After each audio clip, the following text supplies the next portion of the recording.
ವ್ಯಾಸಗುಣಾವಾಸ ವಿದ್ಯಾಧೀಶಸತಾಂ ವಶಾ ಮಾಂ ನಿರಾಶಂ ಗತಕ್ಲೇಶಂ ಕುರ್ವನಾಶಂ ಹರೇ ನಿಶಂ ಅಭ್ರಮಂ ಭಂಗರಹಿತಂ ಅಜಡಂ ವಿಮಲಂ ಸದಾ ಆನಂದತೀರ್ಥಮತುಲಂ ಭಜೆ ತಾಪತ್ರಯಾಪಹಂ ಆಪಾದಮೂಲಿಪರ್ಯಂತಂ ಗುರುಣಾಂ ಆಕೃತಿಂ ಸ್ಮರೇತ್ ತೇನ ವಿಘ್ನಾಃ ಪ್ರಣಶ್ಯಂತಿ ಸಿದ್ಧ್ಯಂತಿ ಚ ಮನೋರಥಾಃ.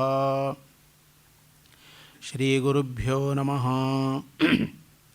ಕೃಷ್ಣಾಯ ಯಾದವೇಂದ್ರಾಯ ಜ್ಞಾನಮುದ್ರಾಯ ಯೋಗಿನೇ ನಾಥಾಯ ರುಕ್ಮಿಣೀಶಾಯ ನಮೋ ವೇದಾಂತವೇದಿನೇ. ಯತ್ರ ಯೋಗೇಶ್ವರ ಕೃಷ್ಣಃ ಯತ್ರ ಪಾರ್ಥೋ ಧನುರ್ಧರಃ ತತ್ರ ಶ್ರೀಃ ವಿಜಯೋ ಭೂತಿಃ ಧ್ರುವ ನೀತಿರ್ಮತಿರ್ಮಮ.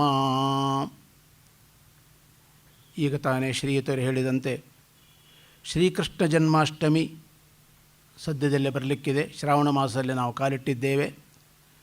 ಶ್ರೀಕೃಷ್ಣ ಜನ್ಮಾಷ್ಟಮಿ ಶ್ರಾವಣ ಮಾಸ ಕೃಷ್ಣ ಪಕ್ಷ ಅಷ್ಟಮಿ ಎಂದು ಶ್ರೀಕೃಷ್ಣ ಜನ್ಮಾಷ್ಟಮಿ ಸದ್ಯದಲ್ಲೇ ಬರಲಿಕ್ಕೆ ಇದೆ. ರಾತ್ರಿ 11:50 ಚಂದ್ರೋದಯ ಸಮಯದಲ್ಲಿ ಶ್ರೀಕೃಷ್ಣ ಪರಮಾತ್ಮನ ಅವತಾರ ಭೂಮಿಯಲ್ಲಿ ಆಗಿದೆ ಎಂಬುದನ್ನು ನಾವು ತಿಳಿದುಕೊಂಡಿದ್ದೇವೆ. ಆ ಭಗವಂತನನ್ನು ಕುರಿತು ನಿಮ್ಮೆಲ್ಲರ ಎದುರಿಗೆ ಕುಳಿತುಕೊಂಡು ಸ್ವಲ್ಪ ಹೊತ್ತು 8 ಗಂಟೆಯವರೆಗೆ ಆ ಭಗವಂತನ ಮಹಿಮೆ, ಅವನು ಏನು ಕೊಟ್ಟು ಹೋಗಿದ್ದಾನೆ, ಏನು ಬಿಟ್ಟು ಹೋಗಿದ್ದಾನೆ ಎಂಬುದರ ಚಿಂತನೆ ಮಾಡಲಿಕ್ಕೋಸ್ಕರ ನಾನು ಕುಳಿತುಕೊಂಡಿದ್ದೇನೆ. ತುಂಬ ಸಂತೋಷವಾಗ್ತಾ ಇದೆ. ರಾಮವರು ಮೊದಲೇ ಹೇಳಿದರು, ನೀವು ಉಪನ್ಯಾಸ ಬೇಕಾದಷ್ಟು ಮಾಡಿರಬಹುದು, ಬೇರೆ ಬೇರೆ ವೇದಿಕೆಗಳು ಬೇರೆ, ಈ ವೇದಿಕೆ ಬೇರೆ ಎಂಬುದಾಗಿ. ಸ್ವಲ್ಪ ಭಯವೂ ಆಯಿತು ನನಗೆ ಆ ಮಾತನ್ನು ಕೇಳಿ. ಈಗಲೂ ಸ್ವಲ್ಪ ಭಯ ಇದೆ ಒಳಗೆ, ದೇವರು ಏನು ಮಾಡಿಸ್ತಾರೋ ಗೊತ್ತಿಲ್ಲ. ಆದರೆ ಯಾಕೆಂದರೆ ಈ ವೇದಿಕೆ ಅನೇಕ ವಿಚಾರವಂತರ ವೇದಿಕೆ. ಒಬ್ಬೊಬ್ಬ ವಿದ್ವಾಂಸರು ಒಂದು ವಿಷಯವನ್ನು ತಿಳಿದುಕೊಂಡು ಅದನ್ನು ನಿಮ್ಮ ಮುಂದೆ ಇಟ್ಟರೆ ಕೇಳುಗರು ಅನೇಕ ವಿದ್ವಾಂಸರ ಅನೇಕ ಮುಖದ ಉಪನ್ಯಾಸವನ್ನು ಕೇಳಿ ಕೇಳಿ ಕೇಳಿ ಹದವಾಗಿದ್ದೀರಾದ್ದರಿಂದ ಒಬ್ಬ ವಿದ್ವಾಂಸರು ಬಾಯಿ ತೆಗೆದುಕೊಳ್ಳೇ ಇವರ ಯೋಗ್ಯತೆ ಇಷ್ಟು ಅಂತ ಅಳೆಯುವ ಸಾಮರ್ಥ್ಯ ನಿಮಗಿದೆ ಅಂತ ನಾನು ಅಂದ್ಕೊಂಡಿದ್ದೆ. ಏನು ಹೇಳಲಿಕ್ಕೆ ಹೊರಟಿದ್ದಾರೆ ಇವರು, ಇವರ ಆಳ ಏನು, ಇವರ ಪಾಂಡಿತ್ಯ ಏನು ಎಂಬುದನ್ನು ಒಂದು ಕ್ಷಣದಲ್ಲಿ ಅಳೆದು ಬಿಡುವವರು, ನೀವು ಅಳೆದು ಬಿಡುವ ಸಾಮರ್ಥ್ಯ ನಿಮಗಿದೆ. ಅಂಥವರ ಮುಂದೆ ಕುಳಿತು ಮಾತಾಡಬೇಕಾದ್ರೆ ಸ್ವಲ್ಪ ಎಚ್ಚರವಾಗಿ ಮಾತಾಡಬೇಕಲ್ವ. ಆದ್ದರಿಂದ ಅವರು ಅವತ್ತು ಹೇಳಿದಾಗಿಂದ ನನಗೆ ಒಳಗಡೆ ಏನಪ್ಪ ಹೇಗೆ ಮಾತಾಡೋದು. ಆಮೇಲೆ ಇವತ್ತು ಬೆಳಗ್ಗೆ ನಿಶ್ಚಯ ಮಾಡಿದೆ, ಆಯಿತು ನಾನು ಮಾತಾಡೋನು ಅಲ್ಲವಲ್ಲ, ನಾನು ಮಾತಾಡೋನು ತಿಳ್ಕೊಂಡಿದ್ರೆ ತಾನೇ ಭಯಕ್ಕೆ ಅವಕಾಶ. ಒಳಗೆ ಭಗವಂತ ಕುಳಿತುಕೊಂಡಿದ್ದಾನೆ, ಶ್ರೀಕೃಷ್ಣ ಪರಮಾತ್ಮ ಕುಳಿತಿದ್ದಾನೆ, ತತ್ವಾಭಿಮಾನಿ ದೇವತೆಗಳಿದ್ದಾರೆ, ಅವರೇನು ನುಡಿಸ್ತಾರೋ ಅದು ನುಡಿತೇನೆ.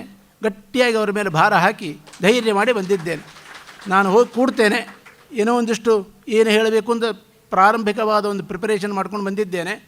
ಆದರೆ ಮಾತಾಡುವವನು ನಾನಲ್ಲ, ನೀನೇ ಮಾತಾಡಿಸುವವನು. ಏನ ವಿನಾ ತೃಣಮಪಿ ನ ಚಲತಿ. ಯಾವ ಭಗವಂತನ ಪ್ರೇರಣೆ ಇಲ್ಲದೆ ಒಂದು ಹುಲ್ಲು ಕಡ್ಡಿಯೂ ಕೂಡ ಅಲ್ಲಾಡಲಾರದು ಅಂತಿರುವಾಗ ಇಷ್ಟು ದೊಡ್ಡ ಶರೀರ ಅಲ್ಲಾಡಬೇಕಾದ್ರೆ ನೀನು ಒಳಗೆ ಕೂತಿರಬೇಕಷ್ಟೇ, ಕೂತು ನೀನು ನನ್ನನ್ನು ಪ್ರೇರಣೆ ಮಾಡಬೇಕಷ್ಟೇ. ಆಗ ಬಾಯಿಂದ ಶಬ್ದ ಹೊರಗೆ ಬರಲಿಕ್ಕೆ ಸಾಧ್ಯವಷ್ಟೇ. ಅದು ಹೋಗ್ತೇನೆ ಕೂಡ್ತೇನೆ, ಅದು ನೀನೇ ಕರ್ಕೊಂಡೋಗಿ ಕೂಡಿಸು, ಏನು ನುಡಿಸ್ತೀಯೋ ನುಡಿಸು, ಅದೇ ಒಳ್ಳೆಯದಾದರೂ ನಿನಗೆ, ಅದರಿಂದ ಕೆಟ್ಟದಾದರೂ ನಿನಗೆ ಎಂಬ ಭಾರವನ್ನು ಭಗವಂತನ ಮೇಲೆ ಹಾಕಿ ಬಂದಿದ್ದೇನೆ. ಪ್ರಾಮಾಣಿಕವಾಗಿ ಹೇಳೋ ಮಾತಿದು. ಯಾಕಂದರೆ ಇಂಥ ನಾನು ಚಿಕ್ಕ ಹುಡುಗ ಇದ್ದಾಗ, ನಾನು ಪೂರ್ಣಪ್ರಜ್ಞ ವಿದ್ಯಾಪೀಠದ 1957ನೇ ಇಸ್ವಿ ವಿದ್ಯಾರ್ಥಿ ನಾನು, ಆಯಿತಾ. 57ನೇ ಇಸ್ವಿಯಲ್ಲಿ ಆಗಲೇ ಈ ಸಂಸ್ಥೆ ಗೋಕುಲ ಇನ್ಸ್ಟಿಟ್ಯೂಟ್ ನಾವು ಆಗಾಗ್ಗೆ ಬರ್ತಾ ಇದ್ದೆವು. ಇಲ್ಲಿ ಲೈಬ್ರರಿ ಇತ್ತು, ಪುಸ್ತಕ ನೋಡ್ತಾ ಇದ್ದೆವು, ಓದ್ತಾ ಇದ್ದೆವು. ಆಗಿಂದ ನಮಗಿದೊಂದು ವಿಚಾರವಂತರ ಒಂದು ವೇದಿಕೆ ಅಂತ ಕಲ್ಪನೆ ಇತ್ತು. ಆದರೆ ಇವತ್ತು ಇಲ್ಲಿ ಕುಳಿತುಕೊಂಡು ಉಪನ್ಯಾಸ ಮಾಡುವ ಯೋಗ ನನ್ನ 70ನೇ ವಯಸ್ಸಿಗೆ ಬಂದದ್ದು ನಿಜವಾಗಿ ನನಗೆ ಸಂತೋಷವಾಗ್ತಾ ಇದೆ. ಅದನ್ನು ವರ್ಷದ ನಾನು ಈ ಊರಿನವನೇ ಎಲ್ಲ. 30 ವರ್ಷ ಮೈಸೂರಲ್ಲಿದ್ದೆ, ಅನಂತರ ತಿರುಪತಿಯಲ್ಲಿ 6 ವರ್ಷ ಇದ್ದೆ. ಹೀಗಾಗಿ ಈ ಊರಲ್ಲಿ ಇದ್ದದ್ದೇ ಕಡಿಮೆ. ಈಗ ಈ ಊರಿಗೆ ಬಂದ ನಂತರ ಒಂದು ದಿವಸ ನಮ್ಮ ಬೀಗರು ವಾಸುದೇವರಾವ್, ಗಮಕಿ ವಾಸುದೇವರಾವ್ ಅವರ ಸಂಗೀತದ ದಿವಸ ನಾನು ಬಂದಿದ್ದೆ. ಬಂದಾಗ ಇಷ್ಟು ಒಳ್ಳೆಯ ಸಂಸ್ಥೆಯಲ್ಲಿ ನಾನೂ ಒಂದು ದಿವಸ ಯಾಕೆ ಉಪನ್ಯಾಸ ಮಾಡಬಾರದು ಅಂತ ಮನುಷ್ಯ ಸಹಜವಾದ ಚಾಪಲ್ಯ ನನಗೂ ಉಂಟಾಯಿತು. ಆಗ ನಾನು ಅಧಿಕಾರಿಗಳನ್ನು ಕಂಡೆ, ಶ್ರೀರಾಮ ಅವರನ್ನು. ಇಲ್ಲೊಂದು ಅವಕಾಶ ನನಗೂ ಸಿಗಬಹುದಾ ಅಂತ. ನಾನು ಯಾರು ಅಂತಲೇ ಪಾಪ ಅವ್ರಿಗೆ ಗೊತ್ತಿಲ್ಲ. ಆದ್ದರಿಂದ ಯೋಚನೆ ಮಾಡಿದ್ರು. ಇದೆಲ್ಲ ಹೇಳಿದರು ಅವರು, ಈ ವೇದಿಕೆ ಇಂಥದ್ದು ಆಚಾರ್ಯರೇ, ಅದಕ್ಕೆ ನೀವು ತಯಾರಿದ್ದರೆ ನೀವು ಬರಬಹುದು, ನಿಮಗೆ ಅವಕಾಶ ಕೊಡ್ತೇನೆ ಎಂಬುದಾಗಿ.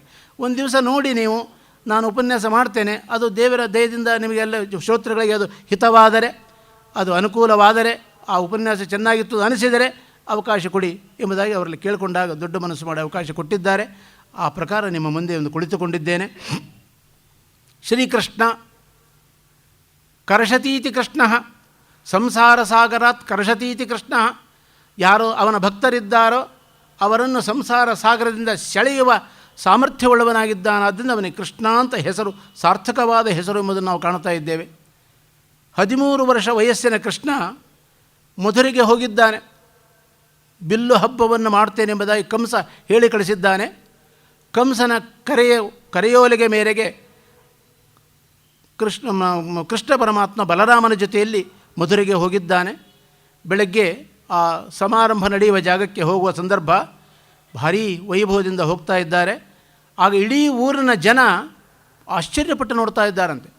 ನೋಡಬೇಕಾದ ರೂಪ, ನೋಡಿದರೂ ಮನಸ್ಸಿಗೆ ಸಮಾಧಾನವಾಗದ ರೂಪ, ಇನ್ನೂ ನೋಡಬೇಕು ಎನ್ನುವ ರೂಪ, ಕೋಟಿ ಸೂರ್ಯ ಸಮಪ್ರಭ. ಅದು ಒಂದು ಸೂರ್ಯನನ್ನು ನಾವು ನೋಡಿದ್ದೇವೆ, ಭಗವಂತನ ಮುಖದ ಕಾಂತಿ ಒಂದು ಕೋಟಿ ಸೂರ್ಯರಂತೆ ಇದೆ ಎಂಬುದನ್ನು ಶಾಸ್ತ್ರಗಳ ವರ್ಣನೆ ಮಾಡ್ತಾ ಇದೆ. ಆದ್ದರಿಂದ ಅಂಥ ಪ್ರಕಾಶಮಾನನಾದ, ಅಂಥ ಸುಂದರನಾದ, ಈವರೆಗೂ ಇಂಥವನನ್ನು ನೋಡಿರಲೇ ಇಲ್ಲ ಜನ. ಇಡೀ ಊರಿನ ಜನ ಇಂಥ ವ್ಯಕ್ತಿಯನ್ನು ಕಂಡಿರಲಿಲ್ಲ. ಇಂಥ ಸೌಮ್ಯವಾದ ಮುಖ, ಶಾಂತವಾದ ಮುಖ, ಸೌಜನ್ಯದಿಂದ ಕೂಡಿದ ಮುಖ, ಸುಂದರವಾದ ಮುಖ, ಇದನ್ನು ಕಂಡಿರಲಿಲ್ಲ. ಆದ್ದರಿಂದ ನೋಡ್ತಾರೆ. ನೋಡಿದರೆ ಅವರಿಗೆ ಇನ್ನೊಂದು ಸ್ವಾರಸ್ಯ, ಹಸಿವು ಬಾಯಾರಿಕೆಗಳನ್ನು ನೀಗಿಸುವ ಮುಖ. ಅದನ್ನು ಬೇರೆಯವ್ರ ಮುಖ ನೋಡಿದರೆ ನಮಗೇನು ನೋಡಿ ಕಣ್ಣಿಗೆ ಮಾತ್ರ ಸಂತೋಷ ಆಗುತ್ತೆ. ಕೃಷ್ಣ ಪರಮಾತ್ಮನ ಮುಖವನ್ನು ನೋಡಿದಾಗ ನಮಗೆ ಹಸಿವು ಹಿಂಗಿ ಹೋಗ್ತದೆ, ಬಾಯಾರಿಕೆ ನಿಂತು ಹೋಗ್ತದೆ. ಏನೂ ಬೇಡ, ಈ ಮುಖವನ್ನೇ ನೋಡ್ತಾ ಇರೋಣ ಅಂತ ಅನಿಸಬೇಕು. ಆ ರೀತಿಯಾದ ಸುಂದರವಾದ ಮುಖ ನೋಡ್ತಾ ಇದ್ದಾರಂತೆ. ಎಲ್ಲರೂ ಆಶ್ಚರ್ಯಪಟ್ಟು ನೋಡ್ತಾ ಇದ್ದಾರೆ. ಒಬ್ಬೊಬ್ಬರು ಒಂದೊಂದು ರೀತಿ ಕಂಡಿದ್ದಾನೆ ಭಗವಂತ ಎಂಬುದನ್ನು ಭಾಗವತ ವರ್ಣನೆ ಮಾಡ್ತಾ ಇದೆ. ಮಲ್ಲಾನಾಮಶನಿಹಿ ನೃಣಾಂ ನರವರಹ. ಭಾರಿ ಜಗಜ್ಜಟ್ಟಿಗಳಿದ್ದಾರೆ. ದುಷ್ಟ ಜಟ್ಟಿಗಳಿಗೆ ಸಿಡಿಲಂತೆ ಕಂಡಿದ್ದಾನಂತೆ ಭಗವಂತ. ಸಿಡಿಲು ಹೇಗೆ ಭಯಂಕರವೋ ಹಾಗೆ ಕಂಡಿದ್ದಾನೆ. ನೃಣಾಂ ನರವರಹ, ಸಾಮಾನ್ಯ ಮನುಷ್ಯರಿಗೆ ಒಬ್ಬ ಶ್ರೇಷ್ಠ ಮನುಷ್ಯನಾಗಿ ಕಂಡಿದ್ದಾನೆ. ಸ್ತ್ರೀಣಾಂ ಮನ್ಮಥ, ಸ್ತ್ರೀಯರಿಗೆ ಸಾಕ್ಷಾನ್ ಮನ್ಮಥನೇ ಬಂದಂತೆ ಕಾಣ್ತಾ ಇದೆ. ಅಷ್ಟು ಸಂತೋಷ ಪಡ್ತಾ ಇದ್ದಾರೆ. ಗೊಲ್ಲ ಜನರಿಗೆ ಸ್ವಜನರಂತೆ, ತಾನು ಗೊಲ್ಲರ ಜೊತೆಯಲ್ಲಿ ಆಡಿ ಪಾಡಿ ಬೆಳೆದವನಾದ್ದರಿಂದ ಸ್ವಜನರಂತೆ ಕಾಣ್ತಾ ಇದ್ದಾನೆ. ದುಷ್ಟ ರಾಜರಿಗೆ ಯಮನಂತೆ ಕಾಣ್ತಾ ಇದ್ದಾನಂತೆ. ತನ್ನ ತಂದೆ ತನ್ನ ತಾಯಿ ವಸುದೇವ ದೇವಕಿಯರಿಗೆ ಮುದ್ದು ಮಗನಾಗಿ ಕಾಣ್ತಾ ಇದ್ದಾನಂತೆ. ಕಂಸನಿಗೆ ಮೃತ್ಯುವೇ ಬಂತಲ್ಲ ಹತ್ತಿರ, ನಾನಾಗಿ ಮೃತ್ಯುವನ್ನು ಸ್ವಾಗತ ಮಾಡಿದಂತೆ ಅವನ ಪಾಡಿಗೆ ಅವನಲ್ಲಿ ನಂದಗೋಕುಲದಲ್ಲಿದ್ದ. ನಾನೇ ಕರೆಸಿದ್ದೇನೆ, ಬರಬೇಕು, ಬಿಲ್ಲು ಹಬ್ಬ ಮಾಡ್ತೇನೆ, ಹಬ್ಬದಲ್ಲಿ ಭಾಗವಹಿಸಬೇಕು ಅಂತ ನಾನೇ ಕರೆಸಿದ್ದೇನೆ. ನಾನೇ ಕರೆದು ಮೃತ್ಯುವನ್ನು ನನ್ನ ಮನೆಗೆ ಸ್ವಾಗತ ಮಾಡುವಂತೆ ಆಯ್ತಲ್ಲ ಅಂತ ಅವನು ಭಯಪಡ್ತಾ ಇದ್ದಾನೆ ಕಂಸ ಎಂಬುದಾಗಿ. ಆದ್ದರಿಂದ ಎಲ್ಲ ದೇವತೆಗಳು ಯಾದವರು ಪರದೇವತೆಯಂತೆ ಕಾಣ್ತಾ ಇದ್ದಾರೆ. ನಮ್ಮ ಪಾಲಿನ ಭಾಗ್ಯ ಇದು, ನಮ್ಮ ಪಾಲಿನ ದೇವತೆ ಎಂಬುದಾಗಿ ಯಾದವರು ಸಂತೋಷ ಪಡ್ತಾ ಇದ್ದಾರೆ. ಹೀಗೆ ಭಾಗವತದ 10ನೇ ಸ್ಕಂದದಲ್ಲಿ ಬರುವ ಒಂದು ಭಾಗವನ್ನು ನಾವು ಕಾಣ್ತಾ ಇದ್ದೇವೆ. ಆದ್ದರಿಂದ ಒಂದು ವೇದದ ಮಾತಿದೆ, ತಮ್ ಯಥಾ ಉಪಾಸತೆ ತದೇವ ಭವತಿ. ನಾವು ಹೇಗೆ ಉಪಾಸನೆ ಮಾಡ್ತೇವೆ ಅದರಂತೆ ಭಗವಂತ ನಮಗೆ ಹಾಗೆ ಕಾಣಿಸ್ತಾನೆ. ನೋಡುವವನ ಮನಸ್ಸಿನ ಮೇಲೆ ಒಬ್ಬ ವ್ಯಕ್ತಿಯನ್ನು ನಾವು ತುಂಬ ಒಳ್ಳೆಯವರು ಅಂತ ನೋಡಿದರೆ ಯಾವಾಗಲೂ ಅವರು ಒಳ್ಳೆಯವರಾಗೇ ಕಾಣ್ತಾರೆ. ಅವರು ಕೆಟ್ಟವರು ಅಂತ ಅವರು ದೋಷವನ್ನೇ ಹುಡುಕ್ತಾ ಹೋದರೆ ಅವರು ನಮಗೆ ಕೆಟ್ಟವರಾಗಿ ಕಾಣ್ತಾರೆ. ಹಾಗಾದರೆ ಒಳ್ಳೆಯವರು ಕೆಟ್ಟವರಾಗೋದು ಯಾವಾಗ? ನೋಡುವವನ ಮನಸ್ಸಿಗೆ ತಕ್ಕಂತೆ. ನೋಡುವವನ ಮನಸ್ಸು ತುಂಬ ಸ್ವಚ್ಛವಾಗಿದ್ದರೆ ಎದುರಿಗಿರುವ ವ್ಯಕ್ತಿ ಒಳ್ಳೆಯವರಾಗ್ತಾರೆ. ನೋಡುವವನ ಮನಸ್ಸು ಕಲುಷಿತವಾಗಿದ್ದರೆ ವ್ಯಕ್ತಿಗಳು ಎದುರಿಗಿರುವ ವ್ಯಕ್ತಿ ಅವರು ದೋಷವುಳ್ಳವರಾಗ್ತಾರೆ. ಇದು ನೋಡುವವನ ಮನಸ್ಸಿಗೆ ಸಂಬಂಧಪಟ್ಟದ್ದು, ನೋಡುವ ವ್ಯಕ್ತಿಯ ಗುಣಕ್ಕೆ ಸಂಬಂಧಪಟ್ಟದ್ದು. ಅದನ್ನೇ ವೇದ ಹೇಳ್ತಾ ಇದೆ, ತಮ್ ಯಥಾ ಉಪಾಸತೆ, ತಮ್ ಭಗವಂತಂ ಯಥಾ ಉಪಾಸತೆ. ಹೇಗೆ ನಾವು ಉಪಾಸನೆ ಮಾಡ್ತೇವೋ ಅದರಂತೆ ಭಗವಂತ ನಮಗೆ ಕಾಣಿಸ್ತಾನೆ. ಸರಿಯಾದ ದೃಷ್ಟಾಂತ ಹೇಳಿ ನಿಮಗೆ, ತಿರುಪತಿಯ ಶ್ರೀನಿವಾಸ ದೇವರು ಹತ್ರ ಹೋಗಿ ನೀವು ಒಂದು ದಿವಸಕ್ಕೆ 60,000 ಜನ ದರ್ಶನ ಆಗಲೇಬೇಕು, ಇಲ್ಲದೆ ಅವ್ರಿಗೆ ಕಂಟ್ರೋಲ್ ಮಾಡಲಿಕ್ಕೆ ಆಗೋದಿಲ್ಲ. ದಿವಸಕ್ಕೆ 60,000 ಜನಗಳನ್ನು ಎಳೆದು ಹೊರಗೆ ಹಾಕಬೇಕು. ಅವರು ಬರೀ ಹೊರಗೆ ಕಳಿಸೋದಲ್ಲ, ಎಳೆದು ಹೊರಗೆ ಹಾಕಬೇಕು. ಗೊತ್ತಿದೆ ನಿಮಗೆ. ಹಾಗೆ ಹಾಕದೇ ಹೋದರೆ ಉಳಿದ ಮಾವು ಏನಿರ್ತೋ ಅದನ್ನು ಕಂಟ್ರೋಲ್ ಮಾಡಲಿಕ್ಕೆ ಅವ್ರಿಗೆ ಮೆಸೇಜ್ ಬರ್ತಾ ಇರ್ತೀವಿ, ಇನ್ನು ಎಷ್ಟು 1000 ಜನ ಕೂತಿದ್ದಾರೆ, ಎಷ್ಟು ಜನಕ್ಕೆ ದರ್ಶನ ಆಗಬೇಕು, ಆದಷ್ಟು ಬೇಗ ಇನ್ನೂ ಹೆಚ್ಚೆಚ್ಚು. ಈಗಂತೂ ಜಯ ವಿಜಯರ ಹತ್ರ ಹೋದ್ಕೊಳ್ಳೇ ಹೊರಗೆ ಕಳಿಸೇ ಬಿಡ್ತಾರೆ.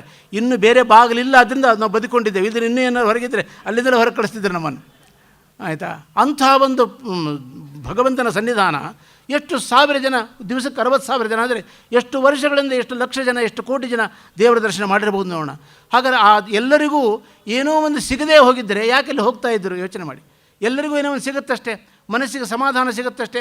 ಆ ಕ್ಯೂನಲ್ಲಿ ನಿಂತು 3 ಗಂಟೆ 4 ಗಂಟೆ ಇನ್ನೆಂದೆಂದೂ ಬರಬಾರ್ದಪ್ಪ ತಿರುಪತಿಗೆ ಅಂತ ಅಂದುಕೊಂಡವರು ಕೂಡ 1 ಸೆಕೆಂಡ್ ದರ್ಶನ ಮಾಡಿ ಹೊರಗೆ ಬಂದಾಗ ಇನ್ನೊಂದು ಸಲ ಬರಬೇಕು ಅಂತ ಅನಿಸ್ತದೆ.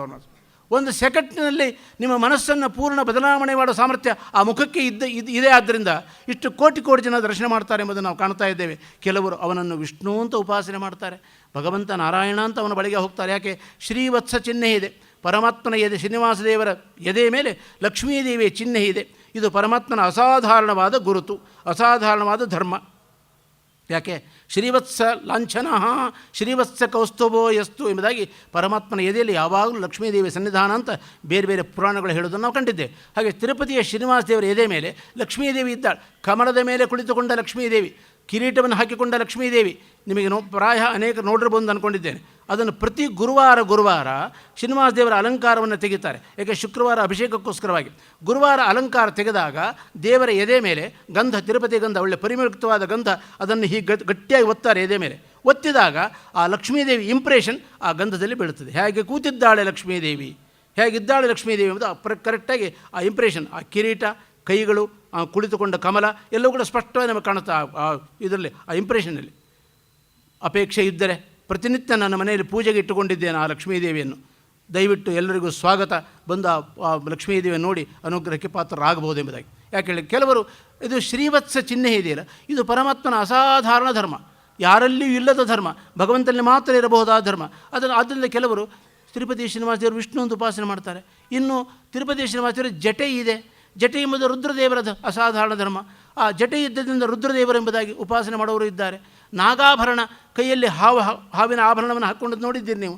ನಾಗಾಭರಣ ಇದ್ದದ್ದರಿಂದ ರುದ್ರದೇವರನ್ನು ಉಪಾಸನೆ ಮಾಡೋರಿದ್ದಾರೆ. ಇನ್ನು ಶ್ರೀನಿವಾಸ ದೇವರ ಸ್ತ್ರೀ ದೇವತೆ ಜಟೆ ಇದೆ, ಆದ್ದರಿಂದ ಸ್ತ್ರೀ ದೇವತೆ ಎಂದು ಬಾಲಾಜಿ ಸ್ತ್ರೀ ದೇವತೆ ಎಂದು ಉಪಾಸನೆ ಮಾಡೋರು ಇದ್ದಾರೆ. ಇನ್ನು ಕೆಲವರು ಷಣ್ಮುಖ ಅಂತ ನಮಸ್ಕಾರ ಮಾಡೋರು ಇದ್ದಾರೆ. ಹಾಗಾದರೆ ಇಷ್ಟು ವಿಧವಾದ ಜನಗಳ ಮನಸ್ಸಿಗೆ ನಮ್ಮ ಕಣ್ಣು ಹೇಗೋ ಅದಕ್ಕೆ ತಕ್ಕಂತೆ ಭಗವಂತ ಕಾಣಿಸ್ತಾನೆ. ಅವನು ವಿಷ್ಣುವಾಗಿಯೂ ಕಾಣುತ್ತಾನೆ, ಅನಂತರ ರುದ್ರದೇವರಾಗಿಯೂ ಕಾಣಿಸ್ತಾನೆ, ಸ್ತ್ರೀ ದೇವತೆಯಾಗಿ ಕಾಣಿಸ್ತಾನೆ, ಬಾಲಾಜಿಯಾಗಿ ಕಾಣಿಸ್ತಾನೆ, ಕುಮಾರನಾಗಿ ಕಾಣಿಸ್ತಾನೆ. ಇಷ್ಟು ಆಗಬೇಕಾದರೆ ನೋಡುವವರ ಕಣ್ಣಿಗೆ ತಕ್ಕಂತೆ ಆಗುತ್ತೆ ಎಂಬುದು ನಾವು ಕಾಣ್ತಾ ಇದ್ದೀವಿ. ಇನ್ನು ಕೆಲವರಿಗೆ ಭಗವಂತ ಪ್ರತಿಮೆಯಾಗಿ ಕಾಣ್ತಾನೆ, ಇನ್ನು ಕೆಲವರಿಗೆ ದೇವರನ್ನೇ ನೋಡುವ ಕಣ್ಣುಳ್ಳವರಿಗೆ ದೇವರೇ ಹಾಗೆ ಕಾಣ್ತಾನೆ. ನಾವು ಆ ಕಣ್ಣುಳ್ಳವರಲ್ಲ, ನಾವು ಪ್ರತಿಮೆಯನ್ನು ನೋಡುವ ಕಣ್ಣುಳ್ಳವರು, ನಾವು ಪ್ರತಿಮೆಯನ್ನು ನೋಡುವ ಕಣ್ಣುಳ್ಳವರಾಗಿದ್ದೇವೆ. ಆದ್ದರಿಂದ ನಮ್ಮ ಕಣ್ಣಿಗೆ ಪ್ರತಿಮೆಯಾಗಿ ಕಾಣಿಸ್ತಾನೆ ಭಗವಂತ. ದೇವರನ್ನೇ ನೋಡುವ ಕಣ್ಣುಳ್ಳವರಿಗೆ, ಅಪರೋಕ್ಷ ಜ್ಞಾನವನ್ನು ಪಡೆದುಕೊಳ್ಳುವ ಸಾಮರ್ಥ್ಯವುಳ್ಳವರಿಗೆ ದೇವರಾಗೇ ಕಾಣ್ತಾನೆ. ಯಾಕೆ? ನಕೃತಂ ವಿಶ್ವಕರ್ಮಣ, ದೇವತೆಗಳ ಶಿಲ್ಪಿಯಾದ ವಿಶ್ವಕರ್ಮನೂ ಕೂಡ ಈ ಪ್ರತಿಮೆಯನ್ನು ರಚನೆ ಮಾಡಲಿಲ್ಲ. ಭಗವಂತ ತಾನೇ ಬಂದು ನಿಂತಿದ್ದಾನೆ, ನಮಗೆ ಹೀಗೆ ಕಾಣುತ್ತಾನೆ. ಯಾಕೆ? ನಮ್ಮ ಕಣ್ಣು ಕಲ್ಲನ್ನು ನೋಡುವ ಕಣ್ಣಾದ್ದರಿಂದ, ಪ್ರತಿಮೆಯನ್ನು ನೋಡುವ ಕಣ್ಣಾದ್ದರಿಂದ ಪರಮಾತ್ಮನ ಪ್ರತಿಮೆಯಾಗಿ ಕಾಣ್ತಾನೆ. ನಾವು ಆ ಕಣ್ಣನ್ನು ಸಂಪಾದನೆ ಮಾಡಿಕೊಂಡಾಗ, ದೇವರನ್ನೇ ನೋಡುವ ಕಣ್ಣನ್ನು ಸಂಪಾದನೆ ಮಾಡಿಕೊಂಡಾಗ ದೇವರು ನಮಗೆ ಶ್ರೀನಿವಾಸ ದೇವರಾಗೇ ಕಾಣಿಸ್ತಾನೆ.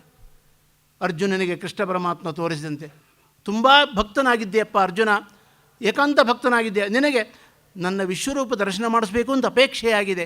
ಆದರೆ ನೀನು ಈಗಿರುವ ನಿನ್ನ ಕಣ್ಣಿನಿಂದ ನನ್ನನ್ನು ನೋಡಲಾರೆ ಅಂತ ಭಗವಂತ. ಯಾಕೆ? ನಾನು ಅಪ್ರಾಕೃತವಾದ ಶರೀರವುಳ್ಳವನು, ಅಪ್ರಾಕೃತವಾದ ರೂಪವುಳ್ಳವನು. ಪ್ರಾಯ ಈ ಶಬ್ದಕ್ಕೆ ಅರ್ಥ ಗೊತ್ತಿದೆ ಅಂತ ಅಂದ್ಕೊಂಡಿದ್ದೇನೆ, ಯಾಕಂದರೆ ಬಹುಶ್ರುತರು ನೀವು, ಆದ್ದರಿಂದ ಶಬ್ದಕ್ಕೆ ಅರ್ಥ ಗೊತ್ತಿದೆ. ಪ್ರಾಕೃತ ಶಬ್ದಕ್ಕೆ ಏನು ಗೊತ್ತಾ ನಿಮಗೆ ಅರ್ಥ? ಸತ್ವರಜಸ್ತಮೋ ಗುಣಮಯವಾದ ಶರೀರ ಇದೆಯಲ್ಲ, ಈ ನಮ್ಮ ಶರೀರ, ಇದು ಪ್ರಾಕೃತ ಶರೀರ. ಸತ್ವ, ರಜಸ್ಸು, ತಮಸ್ಸು ಎಂಬ ಗುಣಗಳಿಂದ ನಿರ್ಮಿತವಾದ ಶರೀರ, ಅಥವಾ ಪಾಂಚಭೌತಿಕ ಶರೀರ, ಪೃಥಿವ್ಯಪ್, ತೇಜೋ, ವಾಯು, ಆಕಾಶ ಎಂಬ 5 ಭೂತಗಳಿಂದ ಉಂಟಾದ ಶರೀರ, ಇದಕ್ಕೆ ಪ್ರಾಕೃತ ಶರೀರ ಅಂತಿದ್ದಾರೆ. ಇದಲ್ಲದ ಶರೀರ, ಯಾಕಂದರೆ ಆ ಶರೀರ ಹೇಗಿರುತ್ತೆ ತೋರಿಸ್ಬಿಡಿ ಆಚಾರ್ಯ ಅಂದರೆ, ನಾನು ನೋಡಿಲ್ಲ, ನಾನು ಹೇಗೆ ತೋರಿಸ್ಲಿ? ನಾನೇ ನೋಡಿದವನು ನಿಮಗೆ ಹೇಗೆ ಸ್ವಯಂ ಅಸಮರ್ಥ ಕಪ್ಪರಾಂಸ್ತಾರೆಯತ್. ನಾನೇ ಅಪ್ರಾಕೃತವಾದ ಶರೀರವನ್ನು ಕಂಡಿಲ್ಲ, ನಾನೇ ಅಪ್ರಾಕೃತವಾದ ಭಗವಂತನ ನೋಡಿಲ್ಲ. ನೀವು ಹೇಗೆ ಸಾಧಕರೋ, ನೀವು ಹೇಗೆ ಅವನು ನೋಡಬೇಕು ಅಂತ ಬಂದಿದ್ದೀರೋ, ಹಾಗೆ ನಾನು ಕೂಡ ನೋಡಬೇಕಂತ ಅಪೇಕ್ಷೆ ಉಳ್ಳವನೇ. ನಾನು ಒಬ್ಬ ನಿಮ್ಮ ಮಧ್ಯದಲ್ಲಿ ಸಾಧಕನಾಗಿದ್ದೇನೆ. ಆದ್ದರಿಂದ ತೋರಿಸ್ಬಿಡಿ ಆಚಾರ್ಯ ಅಂದರೆ, ನಾನು ನೋಡಿಲ್ಲಪ್ಪ, ನಾನು ಹೇಗೆ ತೋರಿಸ್ಲಿ? ಬರೀ ಶಬ್ದವನ್ನು ಹೇಳಬಹುದೇ ಹೊರತು ಅನುಭವಕ್ಕೆ ಬರುವಂತೆ, ಅನುಭವಿಸಿ ಹೇಳುವಂತೆ ಹೇಳಲಿಕ್ಕೆ ಸಾಧ್ಯವೇ? ನಾನು ಅನುಭವನೇ ಪಟ್ಟಿಲ್ಲ, ನಾನು ಹೇಗೆ ನಿಮಗೆ ಹೇಳಲಿಕ್ಕೆ ಸಾಧ್ಯ? ಆದ್ದರಿಂದ ಅವನ ಅಪ್ರಾಕೃತವಾದ, ಇಷ್ಟೇ ಹೇಳ್ಬೋದು, ನಮಗಿರುವಂತೆ ಪ್ರಾಕೃತವಾದ ಶರೀರ, ರಕ್ತ ಮಾಂಸ ಮಜ್ಜಾದಿಗಳಿಂದ ಕೂಡಿದ ಶರೀರ, ಸತ್ವರಜಸ್ತಮೋ ಗುಣಮಯವಾದ ಶರೀರ, ಜೊತೆಯಲ್ಲಿ ಪಂಚಭೌತಿಕ ಶರೀರ ಪರಮಾತ್ಮನಿಗೆ ಇಲ್ಲ.